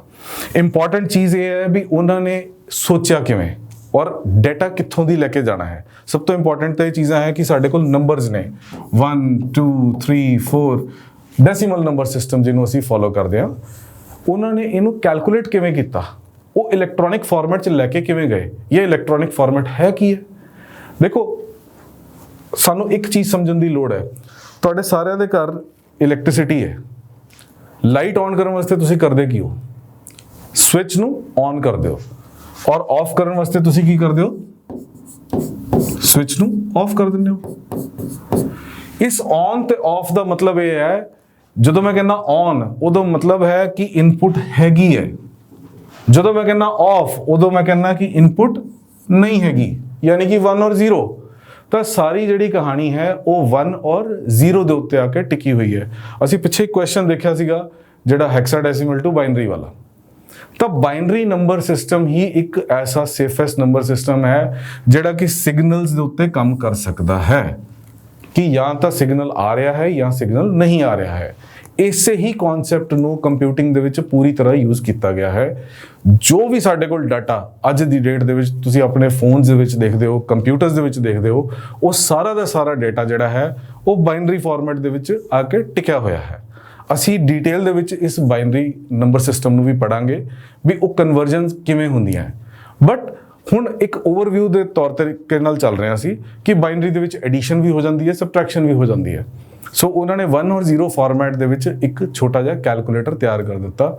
ਬਟ ਉਸ ਤੋਂ ਬਾਅਦ ਵਿੱਚ ਹਾਲੇ ਉਦੋਂ ਇਲੈਕਟ੍ਰੋਨਿਕਸ ਦੀ ਟਰਮ ਆਈ ਵੀ ਨਹੀਂ ਸੀ। ਪ੍ਰੈਕਟੀਕਲੀ ਉਦੋਂ ਇਲੈਕਟ੍ਰੋਨਿਕਸ ਦੀ ਕੋਈ ਟਰਮ ਨਹੀਂ ਸੀ। ਇਲੈਕਟ੍ਰੋਨਿਕ ਦੀ ਟਰਮ ਆਈ ਹੈ 1853 ਦੇ ਵਿੱਚ ਔਰ ਉਸ ਤੋਂ ਬਾਅਦ 1897 ਦੇ ਵਿੱਚ। ਜਿਹੜੇ ਸਾਇੰਟਿਸਟ ਸੀਗੇ ਉਹਨਾਂ ਨੇ ਰਿਸਰਚਸ ਕੀਤੀਆਂ, ਉਹਨਾਂ ਨੇ ਇਲੈਕਟ੍ਰੋਨਸ ਦੇ ਉੱਤੇ ਕੰਮ ਕੀਤਾ। ਅਲਟੀਮੇਟਲੀ ਉਹ ਵੀ ਇਲੈਕਟ੍ਰੀਕਲ ਸਿਗਨਲਸ ਦੇ ਉੱਤੇ ਹੀ ਸਾਰੇ ਕੰਮ ਕਰ ਰਹੇ ਸੀ। ਠੀਕ ਹੈ ਜੀ। ਤਾਂ ਉਸ ਤੋਂ ਬਾਅਦ ਵਿੱਚ ਸਾਡੇ ਕੋਲ 1950 ਦੇ ਨੇੜੇ ਤੇੜੇ ਆ ਕੇ ਲੋਕਾਂ ਨੇ ਜਿਹੜੀ ਮਾਈਕਰੋ ਪ੍ਰੋਸੈਸਰ ਚਿਪਸ ਬਣਾਉਣੀਆਂ ਸ਼ੁਰੂ ਕਰ ਦਿੱਤੀਆਂ। ਟ੍ਰਾਂਜ਼ਿਸਟਰਸ ਬਣਾਏ ਸੀ, ਰਜਿਸਟਰਸ ਬਣਾਏ ਸੀ। ਉਹਨਾਂ ਦੇ ਨਾਲ ਇੱਕ ਐਸੀ ਚਿਪਸ ਕ੍ਰੀਏਟ ਕਰਨੀਆਂ ਸ਼ੁਰੂ ਕਰ ਦਿੱਤੀਆਂ ਜਿਹੜੀ ਕਿ ਡਾਟਾ ਨੂੰ ਲੈ ਕੇ ਜਾ ਸਕਦੀ ਸੀ ਇਨ ਇਲੈਕਟ੍ਰੋਨਿਕ ਫਾਰਮੈਟ, ਇਲੈਕਟ੍ਰੋਨਸ ਦੇ ਫਾਰਮੈਟ ਦੇ ਵਿੱਚ। ਸੋ ਸਾਡੇ ਕੋਲ ਕੰਪਿਊਟਿੰਗ ਜਿਹੜੀ ਹੈ ਉਹ ਸ਼ੁਰੂ ਹੋ ਗਈ। ਸਾਡੇ ਕੋਲ ਇੱਕ ਲਾਰਜ ਸਕੇਲ ਦਾ ਕੰਪਿਊਟਰ ਬਣਿਆ। ਫਿਰ ਸਾਡੇ ਕੋਲ ਪਰਸਨਲ ਪੀਸੀ ਆਂਦੇ 1970 ਹੋ ਗਿਆ ਸੀ। ਆਲਮੋਸਟ 1970 ਦੇ ਵਿੱਚ ਇੱਕ ਪਰਸਨਲ ਪੀਸੀ ਤਿਆਰ ਹੋ ਗਿਆ ਸੀ ਜਿਹੜਾ ਕਿ ਇਨਫੋਰਮੇਸ਼ਨ ਨੂੰ ਰਿਕਾਰਡ ਕਰਨ ਲਾਇਕ ਬਣ ਗਿਆ ਸੀਗਾ, ਡਾਟਾ ਨੂੰ ਰਿਕਾਰਡ ਕਰਨ ਲਾਇਕ ਬਣ ਗਿਆ ਸੀਗਾ। ਉਹਦੇ ਵਿੱਚ ਇੱਕ ਹੋਰ ਵੀ ਚੈਲੰਜ ਸੀਗਾ ਕਿ ਅਸੀਂ ABC ਦਾ ਕੀ ਕਰੀਏ। ਨੰਬਰਸ ਨੂੰ ਤਾਂ ਅਸੀਂ ਕਨਵਰਟ ਕਰ ਲਾਂਗੇ, ਡੈਸੀਮਲ ਟੂ ਬਾਈਨਰੀ ਕਨਵਰਜਨ ਹੋ ਜਾਏਗੀ, ਲੇਕਿਨ ਐਲਫਾਬੈਟਸ ਦੀ ਕਨਵਰਜਨ ਕਿਵੇਂ ਹੋਏਗੀ? ਉਹਦੇ ਵਾਸਤੇ ਅਸੀਂ ਯੂਜ਼ ਕੀਤਾ ਸੀਗਾ ASCII code, American standard code for integer interchange ਜਾਂ ਇਨਫੋਰਮੇਸ਼ਨ ਇੰਟਰਚੇਂਜ, ਇਹਨੂੰ ਕੁਝ ਵੀ ਕਹਿ ਸਕਦੇ ਹਾਂ। ਇਹਦੇ ਵਿੱਚ ਉਹਨਾਂ ਨੇ ਸਾਰੇ ਦੇ ਸਾਰੇ ਕੈਰੈਕਟਰਸ ਨੂੰ ਇੱਕ ਇੱਕ ਨੰਬਰ ਅਸਾਈਨ ਕਰ ਦਿੱਤਾ ਸੀਗਾ। ਮੈਂ ਇੱਕ ਆਸਾਨ ਭਾਸ਼ਾ ਦੇ ਵਿੱਚ ਸਮਝਾਉਣਾ ਵੀ ਤੁਹਾਡੇ ਘਰ ਦੇ ਬਾਹਰ ਇੱਕ ਗੱਡੀ ਖੜੀ ਹੈ। ਫੋਰ ਐਗਜ਼ਾਮਪਲ ਤੁਸੀਂ ਇੱਕ ਮਾਰੂਤੀ ਦੀ ਗੱਡੀ ਲਿੱਤੀ ਹੈ, ਠੀਕ ਹੈ ਜੀ। ਤੁਹਾਡੇ ਗੁਆਂਢੀਆਂ ਨੇ ਵੀ ਸੇਮ ਗੱਡੀ ਲੈ ਲਈ, ਬਾਈ ਚਾਂਸ ਉਹਦੇ ਕਲਰ ਵੀ ਮੈਚ ਕਰ ਰਹੇ ਹੈ। ਹੁਣ ਤੁਸੀਂ ਆਪਣੀ ਗੱਡੀ ਤੇ ਉਹਦੀ ਗੱਡੀ ਨੂੰ ਪਛਾਣੋਗੇ ਕਿਵੇਂ? ਕਿਉਂਕਿ ਪਾਰਕਿੰਗ ਸੇਮ ਨਹੀਂ ਹੈ, ਕਦੇ ਉਹ ਅੱਗੇ ਲਗਾ ਦਿੰਦਾ, ਕਦੇ ਤੁਸੀਂ ਅੱਗੇ ਲਗਾਉਂਦੇ ਹੋ। ਅੱਜ ਤੁਹਾਡੇ ਫਾਦਰ ਸਾਹਿਬ ਲੈ ਕੇ ਗਏ ਸੀ, ਤੁਸੀਂ ਬਾਹਰ ਨਿਕਲ ਕੇ ਆਪਣੀ ਗੱਡੀ ਨੂੰ ਪਛਾਣਦੇ ਕਿਵੇਂ ਹੋ? ਤੁਸੀਂ ਇਹ ਤਾਂ ਨਹੀਂ ਦੇਖੋਗੇ ਵੀ ਯਾਰ ਮੇਰੀ ਵਾਲੀ ਗੱਡੀ ਜ਼ਿਆਦਾ ਸਾਫ਼ ਰਹਿੰਦੀ ਹੈ ਕਿ ਉਹਦੇ ਵਾਲੀ ਗੱਡੀ ਜ਼ਿਆਦਾ ਸਾਫ਼ ਰਹਿੰਦੀ ਹੈ। ਅਸੀਂ ਕੀ ਕੀਤਾ ਹੋਇਆ, ਉਹਦੇ ਇੱਕ ਨੰਬਰਸ ਲਗਾ ਰੱਖੇ ਆ। ਅਸੀਂ ਗੱਡੀਆਂ ਤੇ ਹੀ ਨਹੀਂ, ਅਸੀਂ ਹਰ ਚੀਜ਼ ਦੇ ਉੱਤੇ ਨੰਬਰ ਲਗਾਏ ਹੋਏ ਆ। ਤੁਸੀਂ ਕਾਲਜ ਜਾਂਦੇ ਹੋ, ਤੁਸੀਂ ਯੂਨੀਵਰਸਿਟੀ ਜਾਂਦੇ ਹੋ, ਉੱਥੇ ਤੁਹਾਨੂੰ ਰੋਲ ਨੰਬਰ ਨਾਲ ਐਸੋਸੀਏਟ ਕੀਤਾ ਜਾਂਦਾ ਹੈ। ਹੁਣ ਜਿਵੇਂ ਮੇਰਾ ਨਾਮ ਸੁਰਿੰਦਰ ਹੈ, ਪੰਜਾਬ ਦੇ ਵਿੱਚ ਤੁਸੀਂ ਕਹਿੰਦੇ ਇੱਟ ਮਾਰੋ ਤੇ ਕਿਸੇ ਨਾ ਕਿਸੇ ਸੁਰਿੰਦਰ ਦੇ ਸਿਰ ਤੇ ਜਾ ਕੇ ਵੱਜੂਗੀ, ਠੀਕ ਹੈ ਜੀ। ਤੇ ਬੇਸਿਕਲੀ ਲੋਕੀ ਸੇਮ ਨਾਮ ਦੇ ਉੱਤੇ ਬਹੁਤ ਕੰਮ ਕਰ ਸਕਦੇ ਆ, ਲੇਕਿਨ ਮੈਂ ਐਜ਼ ਅ ਇੰਡੀਵਿਜੂਅਲ ਤਾਂ ਮੈਂ ਸੁਰਿੰਦਰ ਧਵਨ ਹੈਗਾ ਨਾ। ਹਰ ਸੁਰਿੰਦਰ ਧਵਨ ਤੁਹਾਨੂੰ ਕੰਪਿਊਟਰ ਨਹੀਂ ਪੜਾਏਗਾ, ਹੋ ਸਕਦਾ ਵੱਡੀ ਚੀਜ਼ਾਂ ਕਰ ਰਿਹਾ ਹੋਵੇ ਜਾਂ ਛੋਟੀਆਂ ਕਰ ਰਿਹਾ ਹੋਵੇ, ਠੀਕ ਹੈ ਜੀ। ਸੋ ਹਰੇਕ ਦੀ ਆਪਣੀ ਆਪਣੀ ਆਈਡੈਂਟੀਟੀ ਹੈ। ਸੋ ਪੁਆਇੰਟ ਇਜ਼ ਕਿ ਹਰ ਚੀਜ਼ ਦੇ ਉੱਤੇ ਆਪਾਂ ਨੇ ਇੱਕ ਨੰਬਰ ਸਪੈਸੀਫਿਕੇਸ਼ਨ ਕੀਤੀ ਹੈ। ਗੱਡੀਆਂ ਹੈ ਤਾਂ ਗੱਡੀਆਂ ਦੇ ਵੀ ਨੰਬਰ ਬਣਾ ਦਿੱਤੇ ਆਪਾਂ, ਬੱਸਾਂ ਦੇ ਨੰਬਰ ਬਣਾ ਦਿੱਤੇ, ਇਨਫੈਕਟ ਆਪਣੇ ਘਰਾਂ ਦੇ ਵੀ ਨੰਬਰ ਹੈ, ਚੰਡੀਗੜ੍ਹ 'ਚ ਆ ਜਾਓ ਸੈਕਟਰਾਂ ਦੇ ਵੀ ਨੰਬਰ ਹੈ। ਸੋ ਹਰ ਚੀਜ਼ ਜਿਹੜੀ ਹੈ ਨੰਬਰਸ ਦੇ ਨਾਲ ਪਲਾਨ ਕੀਤੀ। ਸੋ ਇਹਨਾਂ ਨੇ ਵੀ ਉਹੀ ਕੰਮ ਕੀਤਾ, ਇਹਨਾਂ ਨੇ ਕੋਈ ਡਿਫਰੈਂਟ ਕੰਮ ਨਹੀਂ ਕੀਤਾ, ਇਹਨਾਂ ਨੇ ਵੀ ਨੰਬਰ ਹੀ ਪਲਾਨ ਕੀਤੇ ਔਰ ਨੰਬਰਸ ਪਲਾਨ ਕਰਕੇ ਉਹਨਾਂ ਨੂੰ ਕਨਵਰਟ ਕਰਵਾਇਆ ਅਲਟੀਮੇਟਲੀ ਬਾਈਨਰੀ ਦੇ ਵਿੱਚ। ਜਿਵੇਂ ਕਿ ਐਗਜ਼ਾਮਪਲ ਦੇ ਦਿੰਦਾ, ਕੈਪੀਟਲ A ਨੂੰ ਨੰਬਰ ਮਿਲਿਆ ਸੀਗਾ 65 ਔਰ 65 ਦੀ ਬਾਈਨਰੀ ਕਨਵਰਜਨ ਹੋ ਸਕਦੀ ਹੈ। ਸੋ ਮੇਰਾ A ਜਿਹੜਾ A ਕੈਰੈਕਟਰ ਹੈ that can be stored in the computer in form of a binary number। ਔਰ ਉਹਦੇ ਚ ਮੈਂ ਸਮਝਾ ਦਿੰਦਾ ਕਿ ਇਹ ਜਿਹੜਾ A ਹੈ ਇਹਦੀ ਸ਼ਕਲ ਸੂਰਤ ਡਿਫਰੈਂਟ ਹੈ, A ਵਾਲੇ A ਦੀ ਸ਼ਕਲ ਸੂਰਤ ਡਿਫਰੈਂਟ ਹੈ। ਇਹ ਛੋਟਾ A ਹੈ, ਉਹਨੂੰ ਨੰਬਰ ਮਿਲਿਆ ਹੋਇਆ 97। ਇੱਕ ਐਗਜ਼ਾਮਪਲ ਹੈ, ਅਸੀਂ ਉਹਦੀ ਨਿਟੀਗ੍ਰਿਟੀਜ਼ ਦੇ ਵਿੱਚ ਹਲੇ ਨਹੀਂ ਵੜਾਂਗੇ। ਆਈ ਵਾਜ਼ ਜਸਟ ਗਿਵਿੰਗ ਯੂ ਐਗਜ਼ਾਮਪਲ ਕਿ ਕਿਵੇਂ ਚੀਜ਼ਾਂ ਦੀ ਸਟੋਰੇਜ ਕੀਤੀ। ਔਰ ਜਦੋਂ ਇੱਕ ਵਾਰੀ ਸਟੋਰੇਜ ਹੋ ਗਈ, ਲੋਕਾਂ ਨੂੰ ਲੱਗਿਆ ਕਿ ਵਾਹ ਯਾਰ ਇਹ ਤਾਂ ਬਹੁਤ ਵਧੀਆ ਚੀਜ਼ ਮਿਲ ਗਈ। ਲੇਕਿਨ ਹੁਣ ਭੁੱਖ ਕਿੱਥੇ ਸ਼ਾਂਤ ਹੁੰਦੀ ਇਨਸਾਨ ਦੀ? ਇਨਸਾਨ ਕਹਿੰਦਾ ਕਿ ਹੋਰ ਦਿਓ। ਹੁਣ ਹਰ ਫੀਲਡ ਦੇ ਲੋਕ ਐਕਟਿਵ ਹੋ ਗਏ ਕਿ ਜੇ ਕੰਪਿਊਟਰ ਆਇਆ ਤਾਂ ਮੇਰੀ ਫੀਲਡ 'ਚ ਕਿਵੇਂ ਕੰਮ ਕਰੇਗਾ। ਮੈਂ ਗੱਲ ਕਰਦਾ ਫਿਲਮ ਇੰਡਸਟਰੀ ਦੀ, ਉਹ ਕਹਿੰਦੇ ਵੀ ਅਸੀਂ ਫਿਲਮਾਂ ਬਣਾਉਂਦੇ ਹਾਂ, ਅਸੀਂ ਰੀਲਾਂ ਯੂਜ਼ ਕਰਦੇ ਹਾਂ, ਸਾਨੂੰ ਡਿਜੀਟਲਾਈਜੇਸ਼ਨ 'ਚ ਲੈ ਕੇ ਆਉਣਾ ਚਾਹੀਦਾ ਇਹਨੂੰ। ਉਹਦੇ ਨਾਲ ਕੀ ਹੋਏਗਾ ਕਿ ਸਾਡੀ ਪ੍ਰੋਸੈਸਿੰਗ ਫਾਸਟ ਹੋਏਗੀ। ਜਦੋਂ ਪੁਰਾਣੇ ਜ਼ਮਾਨੇ 'ਚ ਫਿਲਮਾਂ ਉਹ ਥੀਏਟਰਾਂ 'ਚ ਪਾਉਂਦੇ ਸੀ, ਉਹ ਵੱਡੀ ਰੀਲਾਂ ਹੁੰਦੀਆਂ ਸੀਗੀਆਂ, ਤਾਂ ਹੁਣ ਉਹ ਸਿਸਟਮ ਖਤਮ ਕਰਕੇ ਉਹਨੂੰ ਡਿਜੀਟਲਾਈਜ਼ ਕਰਨਾ ਚਾਹੁੰਦੇ ਆ। ਯਾਨੀ ਕਿ ਇਮੇਜ ਇੱਕ ਫੋਟੋ ਖਿੱਚੀ, ਉਹਦੀ ਇਮੇਜ ਪ੍ਰੋਸੈਸਿੰਗ ਕਰਨੀ ਹੈ, ਉਹਦੇ 'ਚ ਨੋਇਸ ਰਿਡਿਊਸ ਕਰਨਾ ਹੈ, ਆਸ-ਪਾਸ ਜਿਹੜੀ ਬਲਰਿੰਗ ਕਰਨੀ ਹੈ। ਜਾਂ ਤੁਸੀਂ ਫੋਰ ਐਗਜ਼ਾਮਪਲ ਸਾਊਂਡ ਦੀ ਗੱਲ ਕਰ ਲਓ, ਆਪਾਂ ਘਰ ਬਹਿ ਕੇ ਰਿਕਾਰਡਿੰਗ ਕਰੀਏ, ਪਿੱਛੇ ਇੱਕ ਸਬਜ਼ੀ ਵੇਚਣ ਵਾਲਾ ਨਿਕਲ ਰਿਹਾ, ਉਹਦੀ ਸਾਊਂਡ ਵੀ ਜਿਹੜੀ ਹੈ ਉਹ ਕੈਚ ਹੋ ਰਹੀ ਹੈ। ਲੇਕਿਨ ਅਸੀਂ ਜਦੋਂ ਫਿਲਮਾਂ ਦੇਖਦੇ ਹਾਂ, ਅਸੀਂ ਜਦੋਂ ਗਾਣੇ ਸੁਣਦੇ ਹਾਂ, ਉਹਨਾਂ 'ਚ ਬਾਹਰ ਦੀ ਕੋਈ ਸਾਊਂਡ ਨਹੀਂ ਆ ਰਹੀ ਹੁੰਦੀ, ਬਿਕਾਜ਼ ਸਾਊਂਡ ਦੇ ਉੱਤੇ ਵੀ ਪ੍ਰੋਸੈਸਿੰਗ ਕੀਤੀ ਜਾਂਦੀ ਹੈ। ਸੋ ਕੰਪਿਊਟਰ ਨੇ ਇੱਕ ਐਸਾ ਪੈਰਾਡਾਈਮ ਖੋਲ੍ਹ ਦਿੱਤਾ ਕਿ ਜਿਹਦੇ ਵਿੱਚ ਕੋਈ ਵੀ ਫੀਲਡ ਸੀ, ਚਾਹੇ ਉਹ ਹੈਲਥ ਕੇਅਰ ਸੀ, ਚਾਹੇ ਉਹ ਕੰਸਟਰਕਸ਼ਨ ਹੈ, ਚਾਹੇ ਉਹ ਆਪਣਾ ਐਂਟਰਟੇਨਮੈਂਟ ਇੰਡਸਟਰੀ ਹੈ, ਕੋਈ ਵੀ ਇੰਡਸਟਰੀ ਹੈ, ਉਹਨਾਂ ਸਾਰਿਆਂ ਦੇ ਰਸਤੇ ਉਹਨਾਂ ਨੇ ਖੋਲ੍ਹੇ। ਫੈਕਟਰੀਆਂ ਦੇ ਰਸਤੇ ਖੋਲ੍ਹਤੇ, ਅਕਾਊਂਟਿੰਗ ਦੇ ਵਿੱਚ ਵੀ ਅਸੀਂ ਇੱਥੇ ਆ ਗਏ, ਅਸੀਂ ਕੈਲਕੂਲੇਸ਼ਨਸ ਕਰਨੀਆਂ ਸ਼ੁਰੂ ਕਰ ਦਿੱਤੀਆਂ। ਫਿਰ ਲੋਕਾਂ ਨੇ ਕਿਹਾ ਜਿਹੜੇ ਸਰਕਾਰੀ ਦਫ਼ਤਰਾਂ 'ਚ ਕੰਮ ਕਰ ਰਹੇ ਜਾਂ ਕਿਸੇ ਪ੍ਰਾਈਵੇਟ ਦਫ਼ਤਰ 'ਚ ਕੰਮ ਕਰ ਰਹੇ ਆ, ਉਹਨਾਂ ਨੇ ਆਪਸ 'ਚ ਚਿੱਠੀਆਂ ਲਿਖਣੀਆਂ। ਸੋ ਸਾਡੇ ਕੋਲ MS ਆਫਿਸ ਵਰਗੀ ਚੀਜ਼ਾਂ ਆ ਗਈਆਂ, ਠੀਕ ਹੈ ਜੀ। MS ਆਫਿਸ, ਇਹਦੇ 'ਚ MS ਵਰਡ ਆ ਗਿਆ, ਐਕਸਲ ਆ ਗਿਆ ਅਕਾਊਂਟਿੰਗ ਵਗੈਰਾ ਦੇ ਵਾਸਤੇ, ਪਾਵਰ ਪੁਆਇੰਟ ਆ ਗਿਆ, ਆਪਰੇਟਿੰਗ ਸਿਸਟਮਸ ਬਣ ਗਏ ਜਿਨ੍ਹਾਂ ਨੂੰ ਵਿੰਡੋਜ਼ ਕਹਿੰਦੇ ਆ, ਕਿ ਅਸੀਂ ਕੰਪਿਊਟਰ ਔਨ ਕਰੀਏ ਤਾਂ ਸਾਡੇ ਕੋਲ ਕੋਈ ਇੱਕ ਜਗ੍ਹਾ ਆਏ ਜਿੱਥੋਂ ਦੀ ਜਾ ਕੇ ਅਸੀਂ ਆਪਣੇ ਕੰਮ ਕਰਨੇ ਸ਼ੁਰੂ ਕਰੀਏ, ਜਿਹਨੂੰ ਅਸੀਂ ਡੈਸਕਟਾਪ ਕਹਿੰਦੇ ਸੀਗੇ। ਉਹਦੇ ਵਿੱਚ ਜੇ ਅਸੀਂ ਕੋਈ ਚਿੱਠੀ ਪੱਤਰ ਲਿਖਣਾ ਹੈ, ਅਸੀਂ ਵਰਡ ਯੂਜ਼ ਕਰਦੇ ਹਾਂ। ਜੇ ਅਸੀਂ ਅਕਾਊਂਟਿੰਗ ਯੂਜ਼ ਕਰਨੀ ਹੈ, ਕੋਈ ਕੈਲਕੂਲੇਸ਼ਨਸ ਯੂਜ਼ ਕਰਨੀਆਂ ਹੈ, ਸਾਡੇ ਕੋਲ ਇੱਕ ਸਪਰੈਡਸ਼ੀਟ ਫਾਰਮੈਟ ਹੈਗਾ ਐਕਸਲ ਦੇ ਵਿੱਚ। ਅਸੀਂ ਕੋਈ ਪ੍ਰੈਜੈਂਟੇਸ਼ਨਸ ਦੇਣਾ ਚਾਹੁੰਦੇ ਹਾਂ, ਉਹ ਸਾਰਾ ਕੰਮ ਜਿਹੜਾ ਸਾਡਾ ਪਾਵਰ ਪੁਆਇੰਟ ਦੇ ਥਰੂ ਹੋ ਰਿਹਾ। ਸੋ ਬਹੁਤ ਸਾਰੇ ਰਸਤੇ ਖੁੱਲ ਗਏ। ਲੇਕਿਨ ਉਸ ਤੋਂ ਬਾਅਦ ਵਿੱਚ ਵੀ ਜਦੋਂ ਇਸ ਪੁਆਇੰਟ ਤੇ ਲੋਕੀ ਪਹੁੰਚੇ ਸੀ, ਉਹਨਾਂ ਨੂੰ ਲੱਗਦਾ ਸੀਗਾ ਕਿ ਬਸ ਦੁਨੀਆ ਚੇਂਜ ਹੋ ਗਈ। ਲੇਕਿਨ ਉਹ ਕਹਿੰਦੇ ਹਰ ਪੁਆਇੰਟ ਦੇ ਉੱਤੇ ਦੁਨੀਆ ਚੇਂਜ ਹੋਣ ਨੂੰ ਹੋਰ ਤਿਆਰ ਬੈਠੀ ਹੁੰਦੀ ਹੈ। ਉਸ ਤੋਂ ਬਾਅਦ ਵਿੱਚ ਆਇਆ ਇੰਟਰਨੈਟ, ਯਾਨੀ ਕਿ ਵਰਲਡ ਵਾਈਡ ਵੈਬ, WWW। ਜਦੋਂ ਇਹ ਆਇਆ, ਇਹਨੇ ਸਾਰੀ ਦੁਨੀਆ ਵਾਕਈ ਬਦਲ ਕੇ ਰੱਖ ਦਿੱਤੀ। ਕਿਉਂਕਿ ਲੋਕੀ ਚਾਹੁੰਦੇ ਕੀ ਹੈ, ਇਨਸਾਨ ਸੋਸ਼ਲ ਨੈਟਵਰਕਿੰਗ ਦਾ ਭੁੱਖਾ। ਮੈਂ ਫੇਸਬੁੱਕ ਦੀ ਗੱਲ ਨਹੀਂ ਕਰ ਰਿਹਾ, ਜਨਰਲ ਟਰਮਸ ਤੇ ਗੱਲ ਕਰ ਰਿਹਾ ਕਿ ਇਨਸਾਨ ਕਨੈਕਟਡ ਰਹਿਣਾ ਚਾਹੁੰਦਾ ਹੈ। ਤੁਹਾਡੀ ਦੁਕਾਨ ਪਟਿਆਲੇ ਦੇ ਕੋਲ ਹੈ, ਚੰਡੀਗੜ੍ਹ ਦੇ ਕੋਲ ਹੈ, ਪਰ ਤੁਸੀਂ ਦਿਖਾਣਾ ਚਾਹੁੰਦੇ ਹੋ ਕਿਸੇ ਅਮਰੀਕਾ ਦੇ ਬੰਦੇ ਨੂੰ ਵੀ ਕਿ ਮੇਰੇ ਕੋਲ ਆਹ ਸਮਾਨ ਹੈ ਜੋ ਕਿ ਯੂਨੀਕ ਹੈ। ਅਦਰਵਾਈਜ਼ ਅਸੀਂ ਕਦੇ ਅਮਰੀਕਾ ਜਾ ਕੇ ਵੇਚ ਥੋੜੀ ਸਕਦੇ ਹਾਂ until unless ਅਸੀਂ ਫਿਜ਼ੀਕਲੀ ਉੱਠ ਕੇ ਜਾਈਏ, ਉੱਥੇ ਜਾ ਕੇ ਆਪਣਾ ਸਮਾਨ ਦਿਖਾਈਏ। ਲੇਕਿਨ ਇੰਟਰਨੈਟ ਨੇ ਸਾਨੂੰ ਪ੍ਰੋਵਾਈਡ ਕੀਤੀਆਂ ਫੈਸਿਲਿਟੀਜ਼, ਸਾਨੂੰ ਦਿੱਤੀਆਂ ਵੈਬਸਾਈਟਸ, ਆਈਡੀਆਜ਼ ਹੀ ਨੇ ਨਾ ਕਿ ਜਿਵੇਂ ਅਸੀਂ ਪਲਾਟ ਖਰੀਦ ਲਿਆ, ਆਪਾਂ ਕਹਿੰਦੇ ਆ ਵੀ ਆਪਾਂ ਸਾਈਟ ਖਰੀਦ ਲਿੱਤੀ, ਆਪਾਂ ਉਸ ਸਾਈਟ ਦੇ ਉੱਤੇ ਆਪਣੀ ਇਨਫੋਰਮੇਸ਼ਨ ਪਾ ਦਿੱਤੀ।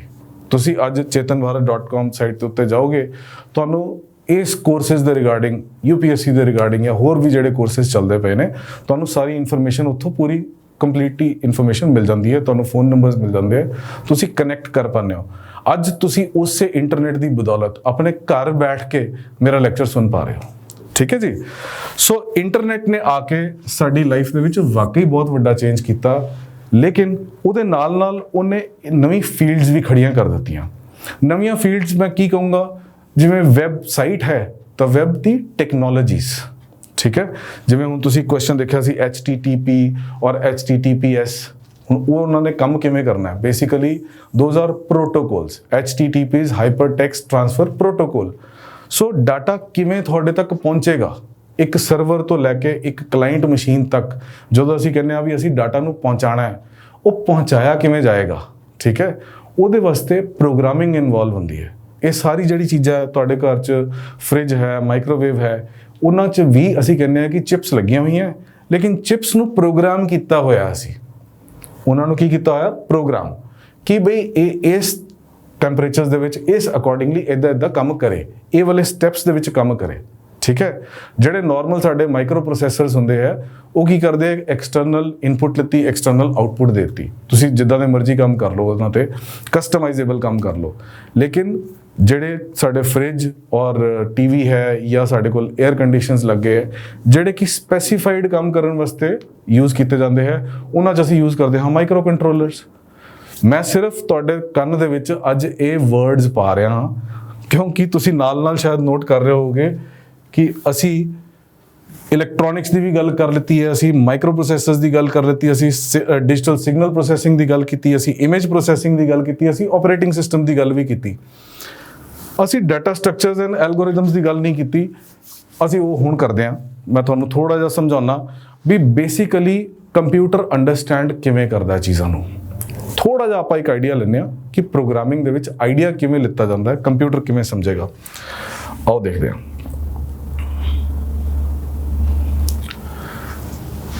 ਆਪਾਂ ਇੱਕ ਐਗਜ਼ਾਮਪਲ ਤੋਂ ਸ਼ੁਰੂ ਕਰਦੇ ਹਾਂ। ਤੁਸੀਂ ਘਰ ਬੈਠੇ ਸੀਗੇ, ਅਚਾਨਕ ਤੁਹਾਡੇ ਘਰ ਕੁਝ ਗੈਸਟ ਆ ਗਏ, ਠੀਕ ਹੈ ਜੀ, ਕੋਈ 8-10 ਬੰਦੇ ਆ ਗਏ। ਅਚਾਨਕ ਤਾਂ ਤੁਸੀਂ ਵੀ ਗਿਰੋਗੇ ਨਹੀਂ। ਉਹ ਆ ਕੇ ਡਰਾਇੰਗ ਰੂਮ 'ਚ ਬੈਠੇ, ਤੁਹਾਡੇ ਫਾਦਰ ਸਾਹਿਬ ਉਹਨਾਂ ਨਾਲ ਬਹਿ ਗਏ। ਤੁਹਾਡੇ ਫਾਦਰ ਸਾਹਿਬ ਨੇ ਤੁਹਾਨੂੰ ਆਵਾਜ਼ ਮਾਰੀ ਕਿ ਬੇਟਾ ਚਾਹ ਲੈ ਕੇ ਆਓ। ਤੁਸੀਂ ਜਾ ਕੇ ਆਪਣੀ ਮਦਰ ਨੂੰ ਕਿਹਾ ਕਿ ਕੁਝ ਗੈਸਟ ਆਏ ਹੈ ਤੇ ਚਾਹ ਚਾਹੀਦੀ ਹੈ।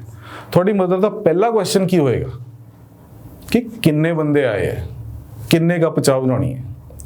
ਫਿਰ ਤੁਸੀਂ ਉੱਥੇ ਜਾਂਦੇ ਹੋ ਜਾਂ ਤੁਹਾਡੇ ਮਦਰ ਹੀ ਉੱਥੇ ਚਲੇ ਗਏ। ਉਹਨਾਂ ਨੇ ਜਾ ਕੇ ਸਭ ਤੋਂ ਪਹਿਲਾਂ ਕੀਤਾ ਕੀ, ਉਹਨਾਂ ਦੇ ਦਿਮਾਗ ਨੇ ਇਹ ਕਿਹਾ ਵੀ ਕਾਊਂਟਿੰਗ ਸ਼ੁਰੂ ਕਰੋ। ਉਹ ਸੈਂਡ ਤੋਂ ਸ਼ੁਰੂ ਕਰ ਦਿੰਦੇ ਆ, ਉਧਰ ਤੱਕ ਜਾਂਦੇ ਜਾਂਦੇ ਉਹਨਾਂ ਨੇ ਕਿਹਾ 1 2 3 4 5 6 7 8 9 10ਵੇਂ ਤੇਰੇ ਪਾਪਾ ਜੀ 10 ਕੱਪ ਚਾਹ ਚਾਹੀਦੀ ਹੈ। ਠੀਕ ਹੋ ਗਿਆ ਜੀ। ਹੁਣ ਇਸ ਚੀਜ਼ ਨੂੰ ਜੇ ਮੈਂ ਕੰਪਿਊਟਰ ਪ੍ਰੋਗਰਾਮ ਦੇ ਰਸਤੇ ਮੈਂ ਕੰਪਿਊਟਰ ਨੂੰ ਸਮਝਾਉਣਾ ਚਾਹੁੰਦਾ ਤਾਂ ਮੈਂ ਉਹਨੂੰ ਕਿਵੇਂ ਕੈਲਕੂਲੇਟ ਕਰੂੰਗਾ। ਇਸੇ ਦਿਮਾਗ ਤੋਂ ਹੀ ਆਪਾਂ ਚੱਲਦੇ ਹਾਂ। ਜਦੋਂ ਮਦਰ ਜਿਹੜੇ ਹੈ ਉਹ ਡਰਾਇੰਗ ਰੂਮ ਦੇ ਵਿੱਚ ਆਉਂਦੇ ਆ, ਸਭ ਤੋਂ ਪਹਿਲਾਂ ਉਹਨਾਂ ਦੇ ਦਿਮਾਗ ਦੇ ਵਿੱਚ ਹੈ x, ਵੀ ਕਿੰਨੇ ਬੰਦੇ ਹੈ ਪਤਾ ਨਹੀਂ। ਉਹਨਾਂ ਨੇ x ਨੂੰ ਮੰਨਿਆ ਹੋਇਆ ਹੈ 0, ਕਰੈਕਟ।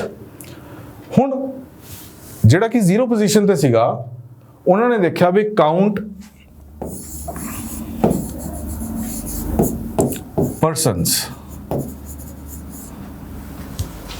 ਇੱਕ ਟਰਮ ਹੈ, ਐਕਚੁਅਲੀ ਕਾਊਂਟਿੰਗ ਨਹੀਂ ਸ਼ੁਰੂ ਕਰ ਰਿਹਾ। ਉੱਥੇ ਜਦੋਂ ਬੰਦਾ ਦੇਖਦੇ ਹੈ ਤਾਂ ਉੱਥੇ ਉਹਨਾਂ ਦੇ ਦਿਮਾਗ 'ਚ ਕੈਲਕੂਲੇਸ਼ਨ ਕੀ ਚੱਲਦੀ, ਜਦੋਂ ਪਹਿਲਾ ਬੰਦਾ ਦੇਖਦੇ ਹੈ ਉਦੋਂ ਉਹਨਾਂ ਦੇ ਦਿਮਾਗ 'ਚ ਆਉਂਦਾ ਹੈ x = x + 1। ਇੱਕ ਛੋਟਾ ਜਿਹਾ ਕੋਡ ਹੈ, x = x + 1, ਯਾਨੀ ਕਿ ਪਹਿਲਾਂ ਜੇ ਉਹਦੀ ਵੈਲਿਊ 0 ਸੀ ਤਾਂ ਹੁਣ ਇੱਥੇ x ਦੀ ਵੈਲਿਊ ਕਿੰਨੀ ਹੋਗੀ 1। ਹੁਣ ਇਹ ਜਿਹੜੀ 0 ਸੀ ਉਹ 1 'ਚ ਕਨਵਰਟ ਹੋ ਚੁੱਕੀ ਹੈ। ਉਹ ਉਹਨਾਂ ਨੇ ਦੁਬਾਰਾ ਫਿਰ ਇੱਕ ਬੰਦਾ ਦੇਖਿਆ, ਉਹ ਪ੍ਰੋਸੈਸ ਜਿਹੜਾ ਫੇਰ ਚੱਲਿਆ ਤਾਂ ਉੱਥੇ x ਦੀ ਵੈਲਿਊ ਕੀ ਬਣ ਗਈ 2 ਐਂਡ ਸੋ ਔਨ। ਜੇ ਉਹਨਾਂ ਨੇ 10 ਤੱਕ ਬੰਦੇ ਗਿਣੇ ਤਾਂ ਉਹਨਾਂ ਦੇ x ਦੀ ਫਾਈਨਲ ਵੈਲਿਊ ਆ ਗਈ 10। ਸੋ ਬੇਸਿਕ ਮਕਸਦ ਤਾਂ ਸੋਲਵ ਹੋ ਗਿਆ। ਕੰਪਿਊਟਰ ਨੇ ਉਹਨੂੰ ਇਸ ਤਰੀਕੇ ਦੇ ਨਾਲ ਸਮਝਿਆ। ਇਹ ਬੇਸਿਕਲੀ ਸਾਡਾ ਛੋਟਾ ਜਿਹਾ ਕੋਡ ਹੈ। ਲੇਕਿਨ ਸੋਚੋ ਕਿ 10 ਨਾ ਹੁੰਦੇ ਸੇ 18-20 ਬੰਦੇ ਹੁੰਦੇ ਤਾਂ ਅਸੀਂ ਫਿਰ ਕਿਵੇਂ ਗਿਣਦੇ ਆ? ਮਦਰ ਕਿਵੇਂ ਗਿਣਦੀ? 2 ਤੇ 2 4 ਤੇ 2 6 ਤੇ 2 8 ਤੇ 2 10 2 12 2 14 16 18 ਤੇ 20 ਬੰਦੇ। ਹੁਣ ਇੱਥੇ 1 ਦੀ ਬਜਾਏ ਇਹਨੂੰ ਅਸੀਂ ਕਰ ਦਿੰਦੇ 2 ਤਾਂ ਤੁਹਾਡੀ ਜਿਹੜੀ ਗਿਣਤੀ ਹੈ ਉਹ 2 4 6 8 10 12 ਤੇ ਚੱਲ ਪੈਂਦੀ। ਕਰੈਕਟ? ਔਰ ਅਲਟੀਮੇਟਲੀ ਉਹ 20 ਆਨਸਰ ਦਿੰਦਾ। ਪਰ ਉੱਥੇ ਕੁਐਸਚਨ ਹੈ, ਜੇ ਉੱਥੇ ਟੋਟਲ ਬੰਦੇ ਆਏ ਹੁੰਦੇ 21 ਜਾਂ 15 ਜਾਂ ਕੋਈ ਵੀ ਔਡ ਨੰਬਰ ਚ ਆਉਂਦੇ, ਉੱਥੇ ਕੀ ਹੁੰਦਾ? ਉੱਥੇ ਮੇਰਾ ਇਹ ਪ੍ਰੋਗਰਾਮ ਫੇਲ ਹੋ ਜਾਂਦਾ। ਕਿਉਂਕਿ ਜੇ ਬੰਦੇ 21 ਸੀਗੇ, ਮੈਨੂੰ ਇਹਨੇ 20 ਤੇ ਆ ਕੇ ਰੋਕ ਲਿੱਤਾ। ਉਸ ਤੋਂ ਬਾਅਦ ਵਿੱਚ ਉਹਨੂੰ, ਕਿਉਂਕਿ ਮੈਂ ਹੁਣ ਇੱਥੇ ਕਾਊਂਟ ਪਰਸਨ ਨਹੀਂ ਕਰ ਰਿਹਾ, ਪਰਸਨ ਇਨ ਪੇਅਰਸ ਕਰ ਰਿਹਾ ਸੀਗਾ। ਪੇਅਰਸ ਤਾਂ ਬਣੇ ਹੀ ਨਹੀਂ ਹੁਣ, ਕਿਉਂਕਿ 21 ਬੰਦੇ ਸੀਗੇ, 20 ਬੰਦਿਆਂ ਤੱਕ ਪੇਅਰ ਬਣੇ ਹੋਣੇ, 20 ਮੈਨੂੰ ਆਨਸਰ ਦੇ ਦਿੱਤਾ, ਕਹਾਣੀ ਖਤਮ ਹੋ ਗਈ। ਠੀਕ ਹੈ ਜੀ। ਪਰ ਬੰਦੇ ਤਾਂ ਉੱਥੇ 21 ਹੈ। ਜਿਹੜੇ 21ਵੇਂ ਬੰਦੇ ਨੂੰ ਚਾਹ ਨਹੀਂ ਮਿਲੂਗੀ ਉਹ ਤੁਹਾਡਾ ਪਾਪਾ ਹੀ ਹੈ। ਠੀਕ ਹੈ, ਆਪਾਂ ਨੇ ਉਹ ਕੰਮ ਨਹੀਂ ਕਰਨਾ, ਪਾਪਾ ਜੀ ਨੂੰ ਵੀ ਚਾਹ ਪਿਆਉਣੀ ਹੈ। ਸੋ ਆਪਾਂ ਉੱਥੇ ਪ੍ਰੋਗਰਾਮ ਦੇ ਵਿੱਚ ਇੱਕ ਛੋਟਾ ਜਿਹਾ ਚੇਂਜ ਕਰਦੇ ਹਾਂ। ਮੈਂ ਥੋੜਾ ਜਿਹਾ ਇਹਨੂੰ ਇਰੇਜ਼ ਕਰਦਾ।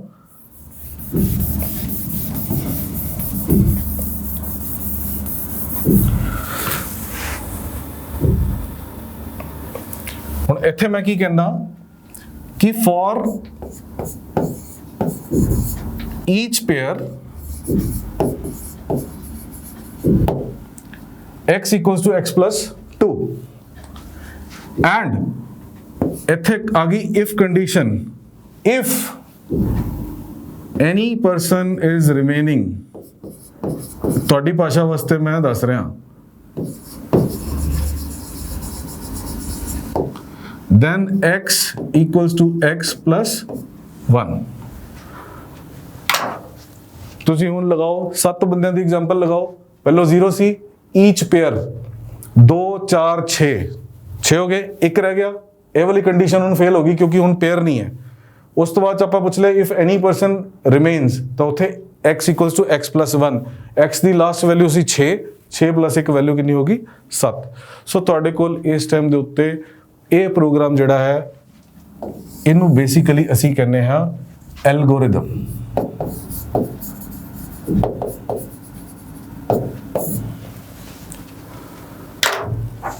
ਅਸੀਂ ਆਪਣੇ ਸਿਲੇਬਸ ਦੇ ਵਿੱਚ ਡਾਟਾ ਸਟਰਕਚਰਸ ਐਂਡ ਐਲਗੋਰਿਦਮ ਦੇਖ ਰਹੇ ਸੀਗੇ। ਬੇਸਿਕਲੀ ਐਲਗੋਰਿਦਮ ਇਹ ਹੈ ਕਿ ਅਸੀਂ ਕੰਪਿਊਟਰ ਨੂੰ ਉਹਦੀ ਭਾਸ਼ਾ ਦੇ ਵਿੱਚ ਅਸੀਂ ਉਹਨੂੰ ਸਮਝਾਉਣ 'ਚ ਕਾਮਯਾਬ ਹੋ ਗਏ ਵੀ ਬੇਸਿਕਲੀ ਸਾਡੀ ਅੰਡਰਸਟੈਂਡਿੰਗ ਕੀ ਹੈ। ਪ੍ਰੋਗਰਾਮਿੰਗ ਕਦੇ ਵੀ ਸਾਡੇ ਵੱਸ ਤੋਂ ਬਾਹਰ ਨਹੀਂ ਹੈ, ਕਿਉਂਕਿ ਬਣਾਈ ਇਨਸਾਨਾਂ ਨੇ, ਤਾਂ ਉਹਨਾਂ ਦੇ ਵੱਸ ਤੋਂ ਬਾਹਰ ਕਿੱਥੋਂ ਚਲੀ ਜਾਊਗੀ? ਉਹਨਾਂ ਦੀ ਸੋਚ ਦਾ ਦਾਇਰਾ ਜਿਹੜਾ ਹੈ ਉਹ ਆਪਣੀ ਲਾਈਵ ਐਗਜ਼ਾਮਪਲਸ ਦੇ ਵਿੱਚ ਹੀ ਆਪਣਾ ਮਿਲਿਆ ਹੋਇਆ ਹੈ। ਠੀਕ ਹੈ ਜੀ। ਉਹਦੇ ਵਿੱਚ ਕੰਡੀਸ਼ਨਸ ਲੱਗਣਗੀਆਂ, ਉਹਦੇ ਵਿੱਚ ਲੂਪਸ ਲੱਗਣਗੀਆਂ। Loops is repetition. ਤੁਸੀਂ ਅੱਜ ਸੋਚ ਲਓ, ਅੱਜ ਸਵੇਰ ਦੇ ਜਦ ਦੇ ਤੁਸੀਂ ਉੱਠੇ ਹੋ, ਉਦੋਂ ਦੀ ਤੁਹਾਡੀ ਲਾਈਫ 'ਚ ਕਿੰਨੀ ਇਫ ਕੰਡੀਸ਼ਨਸ ਆ ਚੁੱਕੀਆਂ ਕਿ ਸਵੇਰੇ ਅੱਜ ਮੈਂ ਇਹ ਕਰਾਂ ਕਿ ਮੈਂ ਇਹ ਨਾ ਕਰਾਂ, ਸੰਡੇ ਹੈ ਜਾਂ ਸੈਟਰਡੇ ਹੈ, ਅੱਜ ਮੈਂ ਨਹਾਵਾਂ ਕਿ ਮੈਂ ਨਾ ਨਹਾਵਾਂ। ਠੀਕ ਹੈ ਜੀ, ਨਹਾ ਤਾਂ ਲਿਓ, ਹਲੇ ਇੰਨੀ ਠੰਡ ਵੀ ਨਹੀਂ ਆਈ। ਸੋ ਪੁਆਇੰਟ ਇਜ਼ ਕਿ ਸਾਡੀ ਲਾਈਫ 'ਚ ਕੰਡੀਸ਼ਨਸ ਲੱਗਦੀਆਂ। ਹੁਣ ਤੁਹਾਨੂੰ ਅੱਜ ਜੇ ਬਾਈ ਚਾਂਸ ਮੇਰਾ ਲੈਕਚਰ ਪਸੰਦ ਆ ਗਿਆ, ਤੁਸੀਂ ਡਿਸਾਈਡ ਕਰ ਲੈਂਦੇ ਹੋ ਕਿ ਹੁਣ ਤਾਂ ਮੈਂ ਇਹ ਵਾਲਾ ਕੋਰਸ ਜੁਆਇਨ ਕਰ ਰਿਹਾ, ਮੈਂ ਇੱਥੇ ਪੜਾਂਗਾ, ਤਾਂ ਫਿਰ ਤੁਹਾਡੀ ਕੀ ਚੱਲੂਗੀ? ਲੂਪ। ਕਿ ਤੁਸੀਂ ਇਨੀਸ਼ੀਏਟ ਕਰ ਦਿੱਤਾ, ਹੁਣ ਰੋਜ਼ ਤੁਸੀਂ ਇਹਦੇ ਇੱਕ ਲੈਕਚਰ ਦੇਖੋਗੇ, ਰੋਜ਼ ਇਹਦੀ ਤਿਆਰੀ ਕਰੋਗੇ, ਲੇਕਿਨ ਉਹਦੇ ਵਿੱਚ ਇੱਕ ਕੰਡੀਸ਼ਨ ਹੋਣੀ ਬਹੁਤ ਜ਼ਰੂਰੀ ਹੈ। ਮੈਂ ਵਾਪਸ ਆਨਾ ਇੱਕ ਸਲਾਈਡ ਦੇ ਉੱਤੇ ਜਿਹਦੇ ਵਿੱਚ ਮੈਂ ਤੁਹਾਨੂੰ ਕਹਿ ਰਿਹਾ ਕਿ ਲੂਪ ਚੱਲਣੀ ਹੈ, ਕਿਤੋਂ ਦੀ ਇਨੀਸ਼ੀਏਟ ਕੀਤੀ ਹੈ ਔਰ ਕਿਤੇ ਪਹੁੰਚਣੀ ਹੈ। ਯਾਨੀ ਕਿ ਉਹਦੇ 'ਚ ਬੇਸਿਕਲੀ ਇੱਥੇ ਜੋ ਮਿਸਿੰਗ ਸੀਗਾ x equal to 0 ਤਾਂ ਠੀਕ ਸੀਗਾ, but x should be less than or equal to 3 ਹੁੰਦਾ ਔਰ x plus plus ਹੁੰਦਾ, ਤਾਂ ਇਹ ਸਾਡੀ 0 ਤੋਂ ਲੈ ਕੇ 3 ਵਾਰੀ ਰਨ ਕਰ ਜਾਂਦੀ। ਜਾਂ ਬੇਸਿਕਲੀ ਕਿਉਂਕਿ 0 1 2 ਔਰ 3 ਇਹਦਾ ਆਨਸਰ ਆ ਜਾਂਦਾ ਸਾਡੇ ਕੋਲ 4 ਕਿਉਂਕਿ ਆਹ ਸਾਈਨ ਲੱਗਿਆ ਹੋਇਆ ਹੈ। ਇਸ ਕੁਐਸਚਨ ਦੇ ਵਿੱਚ ਪ੍ਰੋਬਲਮ ਇਹੀ ਸੀ ਕਿ ਸਾਡੇ ਕੋਲ ਉੱਥੇ ਕੋਈ ਸਾਈਨ ਨਹੀਂ ਸੀ ਲਿਖਿਆ ਆ ਰਿਹਾ, ਇਸ ਕਰਕੇ ਇਹ ਲੂਪ ਜਿਹੜੀ ਤੁਹਾਡੀ ਫੋਰਐਵਰ ਚੱਲਦੀ ਰਹੀ। ਹੁਣ ਮੈਂ ਗੱਲ ਉਸ ਦੀ ਲੂਪ ਦੀ ਕਰ ਰਿਹਾ, ਜਦੋਂ ਤੁਸੀਂ ਲੈਕਚਰ ਦੇਖਣੇ ਸ਼ੁਰੂ ਕਰੋਗੇ ਤਾਂ ਉਹ ਲੈਕਚਰ ਜਦੋਂ ਸ਼ੁਰੂ ਹੋਣਗੇ ਕਦੇ ਐਂਡ ਤਾਂ ਹੋਣਗੇ ਨਾ। ਸਾਡੇ ਕੋਲ ਕੋਈ ਲਿਮਿਟ ਤਾਂ ਹੈ, ਮੈਂ ਜੇ 15 ਟੌਪਿਕ ਬਣਾਏ ਤਾਂ ਮੈਂ ਉਹਦੇ 15-16 ਲੈਕਚਰ ਬਣਾਉਂਗਾ ਹੀ ਨਾ। ਸੋ ਉਹਦੀ ਇੱਕ ਲਿਮਿਟ, ਠੀਕ ਹੈ। ਜਦੋਂ ਸਾਨੂੰ ਲਿਮਿਟ ਪਤਾ ਹੁੰਦੀ ਵੀ ਅਸੀਂ ਇੱਥੋਂ ਤੱਕ ਜਾਵਾਂਗੇ, ਉਸ ਤੋਂ ਬਾਅਦ ਸਾਡੀ ਨੌਲੇਜ ਇੱਥੋਂ ਤੱਕ ਪਹੁੰਚ ਜਾਏਗੀ, ਅਸੀਂ ਇੰਨੇ ਕੁਐਸਚਨ ਅਟੈਂਪਟ ਕਰਨ ਲਾਇਕ ਬਣ ਜਾਵਾਂਗੇ। That is just an example of N algorithm, ਜੋ ਕਿ ਮੈਂ ਤੁਹਾਨੂੰ ਛੋਟਾ ਜਿਹਾ ਐਗਜ਼ਾਮਪਲ ਦੇ ਕੇ ਸਮਝਾਉਣ ਦੀ ਕੋਸ਼ਿਸ਼ ਕੀਤੀ ਹੈ। ਇੱਕ ਹੋਰ ਐਗਜ਼ਾਮਪਲ ਮੈਂ ਤੁਹਾਨੂੰ ਦੇਣਾ ਚਾਹੁੰਦਾ। ਇਸੇ ਸ਼ੀਟ ਦੇ ਵਿੱਚ ਹੀ ਮੈਂ ਤੁਹਾਨੂੰ ਐਗਜ਼ਾਮਪਲ ਦੇ ਦਿੰਦਾ। ਬੇਸਿਕਲੀ ਪ੍ਰੋਗਰਾਮਿੰਗ ਹੈ ਕੀ ਚੀਜ਼ ਹੈ ਔਰ ਉਹ ਅੱਜ ਦੀ ਲਾਈਫ ਦੇ ਵਿੱਚ ਕਿੱਥੇ-ਕਿੱਥੇ ਕਿਵੇਂ-ਕਿਵੇਂ ਯੂਟਿਲਾਈਜ਼ ਹੋ ਰਹੀ ਹੈ। ਇੱਕ ਐਗਜ਼ਾਮਪਲ ਆਪਾਂ ਹੋਰ ਦੇਖਦੇ ਹਾਂ, ਫਿਰ ਆਪਾਂ ਇਸ ਲੈਕਚਰ ਨੂੰ ਐਂਡ ਕਰਾਂਗੇ। ਇੱਕ ਸਿਚੁਏਸ਼ਨ ਇਮੇਜਿਨ ਕਰੋ, ਇੱਥੇ ਤੁਹਾਡਾ ਘਰ ਹੈ, ਠੀਕ ਹੈ ਜੀ। ਇੱਥੇ ਤੁਹਾਡਾ ਇੱਕ ਮਾਲ ਹੈ, ਠੀਕ। ਇੱਥੇ ਇੱਕ ਜਨਰਲ ਸਟੋਰ ਹੈ, ਠੀਕ। ਇੱਥੇ ਇੱਕ ਸਕੂਲ ਹੈ, ਕਰੈਕਟ। ਇੱਥੇ ਇੱਕ ਤੁਹਾਡਾ ਇੰਟਰਸੈਕਸ਼ਨ ਹੈ,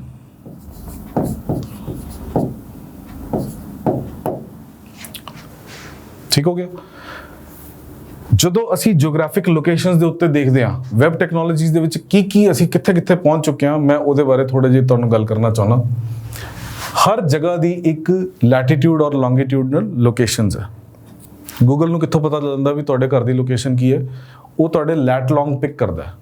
ਸੋ ਮੇਰੇ ਘਰ ਦੇ, ਮਾਲ ਦੇ, ਜਨਰਲ ਸਟੋਰ ਦੇ, ਸਕੂਲ ਦੇ ਔਰ ਕਿਸੇ ਇੰਟਰਸੈਕਸ਼ਨ ਦੇ ਸਾਰੇ ਦੇ ਲੈਟ ਲੌਂਗਸ ਉਹਨੇ ਪਿਕ ਕੀਤੇ ਹੋਏ ਆ। ਹੁਣ ਆਉਂਦਾ ਵੀ ਇਹਨਾਂ ਦੇ ਵਿੱਚ ਆਪਸ ਦੇ ਵਿੱਚ ਕੋਈ ਗਲੀਆਂ ਵੀ ਤਾਂ ਸ਼ੇਅਰ ਹੁੰਦੀਆਂ ਹੋਣਗੀਆਂ ਵੀ ਜੇ ਮੈਂ ਇੱਥੋਂ ਦੀ ਮਾਲ ਜਾਣਾ ਤਾਂ ਸਿੱਧਾ ਰਸਤਾ ਇੱਥੇ ਹੈ, ਮਾਲ ਤੋਂ ਜਨਰਲ ਸਟੋਰ ਜਾਣਾ ਹੈ ਉਹਦਾ ਵੀ ਰਸਤਾ ਹੈ, ਜਨਰਲ ਸਟੋਰ ਤੋਂ ਸਕੂਲ ਜਾਣਾ ਹੈ ਉਹਦਾ ਵੀ ਰਸਤਾ ਹੈ, ਸਕੂਲ ਤੋਂ ਮੈਂ ਇੰਟਰਸੈਕਸ਼ਨ ਤੇ ਜਾਣਾ ਹੈ ਉਹਦਾ ਵੀ ਰਸਤਾ ਹੈ, ਇਹਦਾ ਵੀ ਰਸਤਾ ਹੈ। ਪਰ ਇਹ ਜ਼ਰੂਰੀ ਥੋੜੀ ਹੈ ਕਿ ਮੈਨੂੰ ਸਕੂਲ ਜਾਣਾ ਤਾਂ ਮੈਨੂੰ ਘੁੰਮ ਕੇ ਹੀ ਜਾਣਾ ਪਏ। ਹੋ ਸਕਦਾ ਕਿ ਇੱਕ ਆ ਵੀ ਰਸਤਾ ਹੋਏ, ਕਰੈਕਟ। ਹੁਣ ਆਪਾਂ ਕਰਦੇ ਹਾਂ ਕਿ ਕਿਤੇ ਵਨ ਵੇ ਲੱਗਿਆ ਹੁੰਦਾ।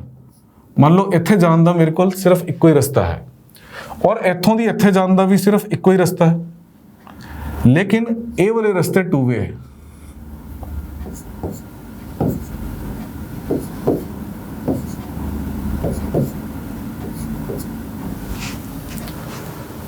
ਸੋ ਗੂਗਲ ਕੀ ਕਰੇਗਾ? ਉਹ ਇੱਕ ਲਿਸਟ ਬਣਾਉਂਦਾ ਹੈ। ਉਹ ਲਿਸਟ ਕੀ ਬਣਾਏਗਾ? ਸਭ ਤੋਂ ਪਹਿਲਾਂ ਹਾਊਸ ਟੂ ਮਾਲ, ਇੱਕ ਉਹਦੇ ਕੋਲ ਇਹ ਆਪਸ਼ਨ ਆ ਰਹੀ ਹੈ। ਦੂਜੀ ਆਪਸ਼ਨ ਆ ਰਹੀ ਹੈ ਮਾਲ ਟੂ ਜਨਰਲ ਸਟੋਰ, ਠੀਕ ਹੈ ਜੀ। जीएस समझ लो, जी तो GS टू स्कूल भी रास्ता है, सॉरी, ठीक है जी। स्कूल टू इंटरसेक्शन है, इंटरसेक्शन टू होम भी है,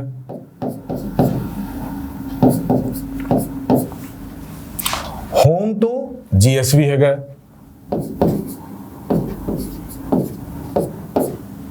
ਹੋਰ ਦੇਖੋ ਜੀ। ਸਕੂਲ ਤੋਂ ਜਨਰਲ ਸਟੋਰ ਵੀ ਤਾਂ ਹੈ, ਅਸੀਂ ਜਨਰਲ ਸਟੋਰ ਤੋਂ ਸਕੂਲ ਲਿਖ ਦਿੱਤਾ ਤਾਂ ਸਕੂਲ ਤੋਂ ਜਨਰਲ ਸਟੋਰ ਵੀ ਹੈ। ਅਸੀਂ ਸਕੂਲ ਟੂ ਇੰਟਰਸੈਕਸ਼ਨ ਲਿਖਿਆ ਹੋਇਆ ਹੈ SI, ਲੇਕਿਨ IS ਵੀ ਤਾਂ ਹੈਗਾ ਜੇ ਕਿਸੇ ਨੇ ਉਸ ਰਸਤੇ ਤੋਂ ਜਾਣਾ ਹੋਵੇ। ਬੇਸਿਕਲੀ ਸਾਡੇ ਕੋਲ ਲਿਸਟ ਬਣ ਜਾਂਦੀ ਹੈ ਕਿੱਥੋਂ ਦੀ ਕਿੱਥੇ ਤੱਕ ਦੇ ਰਸਤੇ ਹੈਗੇ ਆ ਜਿਹੜੇ ਵਨ ਵੇ ਹੈਗੇ। ਜਿਵੇਂ ਹੁਣ M to H ਨਹੀਂ ਹੈਗਾ क्योंकि ये वन वे है, M to GS है लेकिन GS to M नहीं हैगा। अब लिखा है M to GS नहीं लिखा हुआ, हाँ लिखा हुआ है M to GS है, ठीक है, लेकिन GS to M नहीं ऐसे लिखा हुआ। हुण जदों तुसीं कहंदे हो कि मैं घर तो लैके स्कूल जाना है तो गूगल मैप्स तुसीं यूज़ किया होना है, वो तुहानूं अलग अलग रस्ते दसदा है। वो की करदा है कि ये वाले लैट लॉन्ग सारियां दी एग्जैक्ट लैट लॉन्ग्स चुक लैंदा, ठीक है जी। और उन्हां चों डिस्टेंस ਡਿਸਾਈਡ ਕਰ ਲੈਂਦਾ ਵੀ ਡਿਸਟੈਂਸ ਕਿਹਦਾ ਕਿੰਨਾ ਹੈ।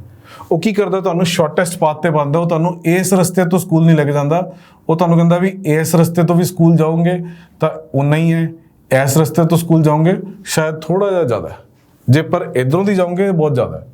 ਲੇਕਿਨ ਜੇ ਮੰਨ ਲਓ ਕਿਸੇ ਰੋਡ ਨੂੰ ਬੰਦ ਕੀਤਾ ਹੋਇਆ ਹੈ, ਇਹ ਵਾਲੀ ਰੋਡ ਬੰਦ ਹੋ ਗਈ ਜਾਂ ਇਹ ਵਾਲੀ ਰੋਡ ਬੰਦ ਹੋ ਗਈ, ਤਾਂ ਫਿਰ ਤੁਹਾਨੂੰ ਕਹੇਗਾ ਵੀ ਤੁਸੀਂ ਇਸ ਰਸਤੇ ਤੋਂ ਜਾਓ, ਉੱਥੇ ਤੁਹਾਨੂੰ ਟਾਈਮ ਘੱਟ ਲੱਗੇਗਾ।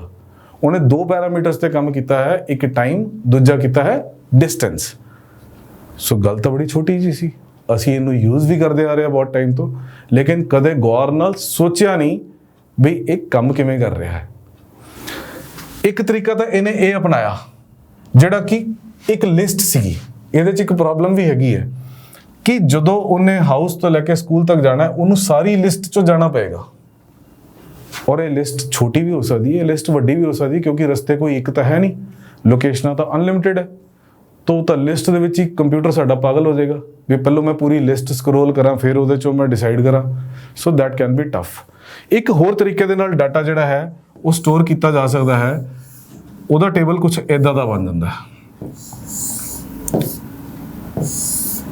ਸਭ ਤੋਂ ਪਹਿਲਾਂ ਮੇਰਾ ਹਾਊਸ, ਫਿਰ ਮੇਰਾ ਮਾਲ, फिर जनरल स्टोर, फिर स्कूल और फिर मेरी इंटरसेक्शन, लास्ट ते मेरा आई। हुण हाउस तो मैं मॉल जा सकदा, एक चीज, हाउस तो मैं जनरल स्टोर भी जा सकदा, दूजी चीज हाउस तो मैं इंटरसेक्शन जा सकदा। ठीक हो गया जी। हाउस तो मैं सीधा स्कूल नहीं जा सकदा, कोई रास्ता नहीं। एम तो आ जाओ, मॉल तो आ जाओ, मॉल तो तुसी सिर्फ जनरल स्टोर जा सकते हो, ਇਹਦੇ ਕੋਲ ਹੋਰ ਕੋਈ ਰਸਤਾ ਨਹੀਂ ਹੈ। ਕਲੀਅਰ ਹੈ। ਜਨਰਲ ਸਟੋਰ ਤੋਂ ਇਹ ਰਿਵਰਸ ਹੈ, ਤੁਸੀਂ ਇੱਧਰ ਵੀ ਜਾ ਸਕਦੇ ਹੋ, ਯਾਨੀ ਕਿ ਤੁਸੀਂ ਹਾਊਸ ਵੀ ਜਾ ਸਕਦੇ ਹੋ, ਤੁਸੀਂ ਸਕੂਲ ਵੀ ਜਾ ਸਕਦੇ ਹੋ। ਸਕੂਲ ਤੋਂ ਤੁਸੀਂ ਜਨਰਲ ਸਟੋਰ ਜਾ ਸਕਦੇ ਹੋ, ਸਕੂਲ ਤੋਂ ਤੁਸੀਂ ਇੰਟਰਸੈਕਸ਼ਨ ਤੇ ਜਾ ਸਕਦੇ ਹੋ। ਇਹ ਦੋ ਹੀ ਚੀਜ਼ਾਂ ਨੇ। ਔਰ ਇੰਟਰਸੈਕਸ਼ਨ ਤੋਂ ਤੁਸੀਂ ਹਾਊਸ ਔਰ ਸਕੂਲ, ਇਹ ਦੋ ਜਗ੍ਹਾ ਤੇ ਹੀ ਜਾ ਸਕਦੇ ਹੋ। ਸੋ ਤੁਸੀਂ ਡਾਟਾ ਦੇਖੋ, ਇੱਕ ਮੇਰੇ ਕੋਲ ਟੇਬਲ ਆ ਹੈ, ਇੱਕ ਮੇਰੇ ਕੋਲ ਟੇਬਲ ਆ ਹੈ। ਇਹਦਾ ਫਾਇਦਾ ਮੈਨੂੰ ਇਸ ਟੇਬਲ ਦਾ ਇਹ ਹੈ ਕਿ ਜੇ ਮੈਂ ਸਿਰਫ ਹਾਊਸ ਤੋਂ ਜਾਣ ਵਾਲੇ ਸਾਰੇ ਰਸਤਿਆਂ ਨੂੰ ਦੇਖਣਾ, ਮੈਨੂੰ ਇੱਕੋ ਥਾਂ ਤੇ ਲਿਸਟ ਮਿਲ ਗਈ ਕਿ ਮੈਂ ਇੱਥੇ ਜਾ ਸਕਦਾ, ਇੱਥੇ ਜਾ ਸਕਦਾ ਔਰ ਇੱਥੇ ਜਾ ਸਕਦਾ। ਕਲੀਅਰ ਹੈ। ਬੇਸਿਕਲੀ ਇਹ ਦੋ ਤਰੀਕੇ ਦੇ ਨਾਲ ਜਿਹੜਾ ਅਸੀਂ ਡਾਟਾ ਸੇਵ ਕੀਤਾ ਹੈ, ਡਾਟਾ ਨੂੰ ਜਿਹੜਾ ਡਿਫਰੈਂਟ ਤਰੀਕੇ ਨਾਲ ਅਸੀਂ ਆਰਗੇਨਾਈਜ਼ ਕੀਤਾ ਹੈ ਫॉर ਡਿਫਰੈਂਟ ਪਰਪਸਿਸ, ਇਸ ਚੀਜ਼ ਨੂੰ ਅਸੀਂ ਕਹਿੰਦੇ ਹਾਂ ਡਾਟਾ ਸਟਰਕਚਰਸ। ਮਕਸਦ ਮੇਰਾ ਇਹ ਸਾਰੀ ਕਹਾਣੀ ਕਰਨ ਦਾ ਇਹ ਸੀਗਾ ਕਿ ਤੁਹਾਨੂੰ ਮੈਂ ਦੱਸਾਂ ਵੀ ਅਸੀਂ ਡਾਟਾ ਸਟਰਕਚਰਸ ਕਿਹਨੂੰ ਕਹਿੰਦੇ ਹਾਂ। ਮੈਨੂੰ ਉਮੀਦ ਹੈ ਵੀ ਜਿਹੜੇ ਮੇਰੇ ਨਾਨ ਟੈਕਨੀਕਲ ਭੈਣ ਭਾਈ ਹੈਗੇ ਆ, ਉਹਨਾਂ ਨੂੰ ਵੀ ਸ਼ਾਇਦ ਮੇਰੀ ਗੱਲਾਂ ਸਮਝ ਆ ਰਹੀਆਂ ਹੋਣਗੀਆਂ।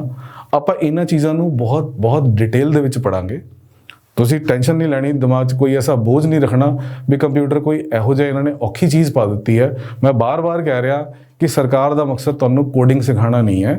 ਸਰਕਾਰ ਦਾ ਮਕਸਦ ਸਿਰਫ ਇਹ ਹੈ ਵੀ ਤੁਹਾਨੂੰ ਨੌਲੇਜ ਹੋਏ। ਜਦੋਂ ਤੁਸੀਂ ਇੱਕ ਪ੍ਰੈਸਟੀਜੀਅਸ ਪੋਜੀਸ਼ਨ ਦੇ ਉੱਤੇ ਬੈਠੇ ਹੋ, ਤੁਹਾਨੂੰ ਕੋਈ ਮਾਮਾ ਨਾ ਬਣਾ ਦੇ। That is the only point. ਠੀਕ ਹੈ ਜੀ। ਸੋ ਆਪਾਂ ਹਰ ਤਰ੍ਹਾਂ ਦੀ ਟਰਮੀਨੋਲੋਜੀ ਉੱਤੇ ਵਰਕਆਊਟ ਕਰਾਂਗੇ, ਆਪਾਂ ਹਰ ਤਰ੍ਹਾਂ ਦੇ ਟੌਪਿਕਸ ਨੂੰ ਟੱਚ ਕਰਾਂਗੇ, ਆਪਾਂ ਪ੍ਰੋਗਰਾਮਿੰਗ ਤੋਂ ਵੀ ਪਿੱਛੇ ਨਹੀਂ ਹਟਾਂਗੇ। ਮੈਂ ਉਸ ਲੈਵਲ ਤੱਕ ਤੁਹਾਨੂੰ ਪ੍ਰੋਗਰਾਮਿੰਗ 'ਚ ਲੈ ਕੇ ਜਾਣ ਨੂੰ ਤਿਆਰ ਬੈਠਾ ਜਿੱਥੋਂ ਤੱਕ ਤੁਸੀਂ ਈਜ਼ੀਲੀ ਇਸ ਚੀਜ਼ ਨੂੰ ਗ੍ਰਾਸਪ ਕਰ ਸਕੋ, ਆਪਣੇ ਅੰਦਰ ਸਮਾ ਸਕੋ। ਠੀਕ ਹੈ ਜੀ। ਗੱਲਾਂ ਬਹੁਤ ਸਾਰੀਆਂ ਨੇ ਕਰਨ ਵਾਲੀਆਂ ਔਰ ਲੈਕਚਰ ਵੀ ਬਹੁਤ ਲੰਬੇ ਹੋ ਜਾਣਗੇ, ਲੇਕਿਨ ਆਪਾਂ ਡਿਟੇਲ ਦੇ ਵਿੱਚ ਜਦੋਂ ਇਹਦੇ ਪੂਰੇ ਲੈਕਚਰਸ ਆਉਣਗੇ ਤੁਹਾਡੇ ਸਾਹਮਣੇ, ਆਪਾਂ ਉਹਨਾਂ ਦੇ ਵਿੱਚ ਰੱਜ ਕੇ ਇਸ ਸਾਰੀ ਨੌਲੇਜ ਨੂੰ ਮੈਂ ਤੁਹਾਨੂੰ ਸਾਂਝਾ ਕਰਾਂਗਾ। ਠੀਕ ਹੈ। ਔਰ ਮੈਂ ਪੂਰੀ ਉਮੀਦ ਰੱਖਦਾ ਕਿ ਤੁਹਾਨੂੰ ਅੱਜ ਇਹ ਵਾਲਾ ਲੈਕਚਰ ਸ਼ਾਇਦ ਸਮਝ ਆਇਆ ਹੋਵੇ। ਜੇ ਤੁਹਾਨੂੰ ਕੋਈ ਵੀ ਇਹਦੇ ਰਿਗਾਰਡਿੰਗ ਕੁਐਰੀਜ਼ ਹੋਣ, ਤੁਸੀਂ CBL ਦੇ ਉੱਤੇ ਪਾ ਸਕਦੇ ਹੋ queries. Thank you so much.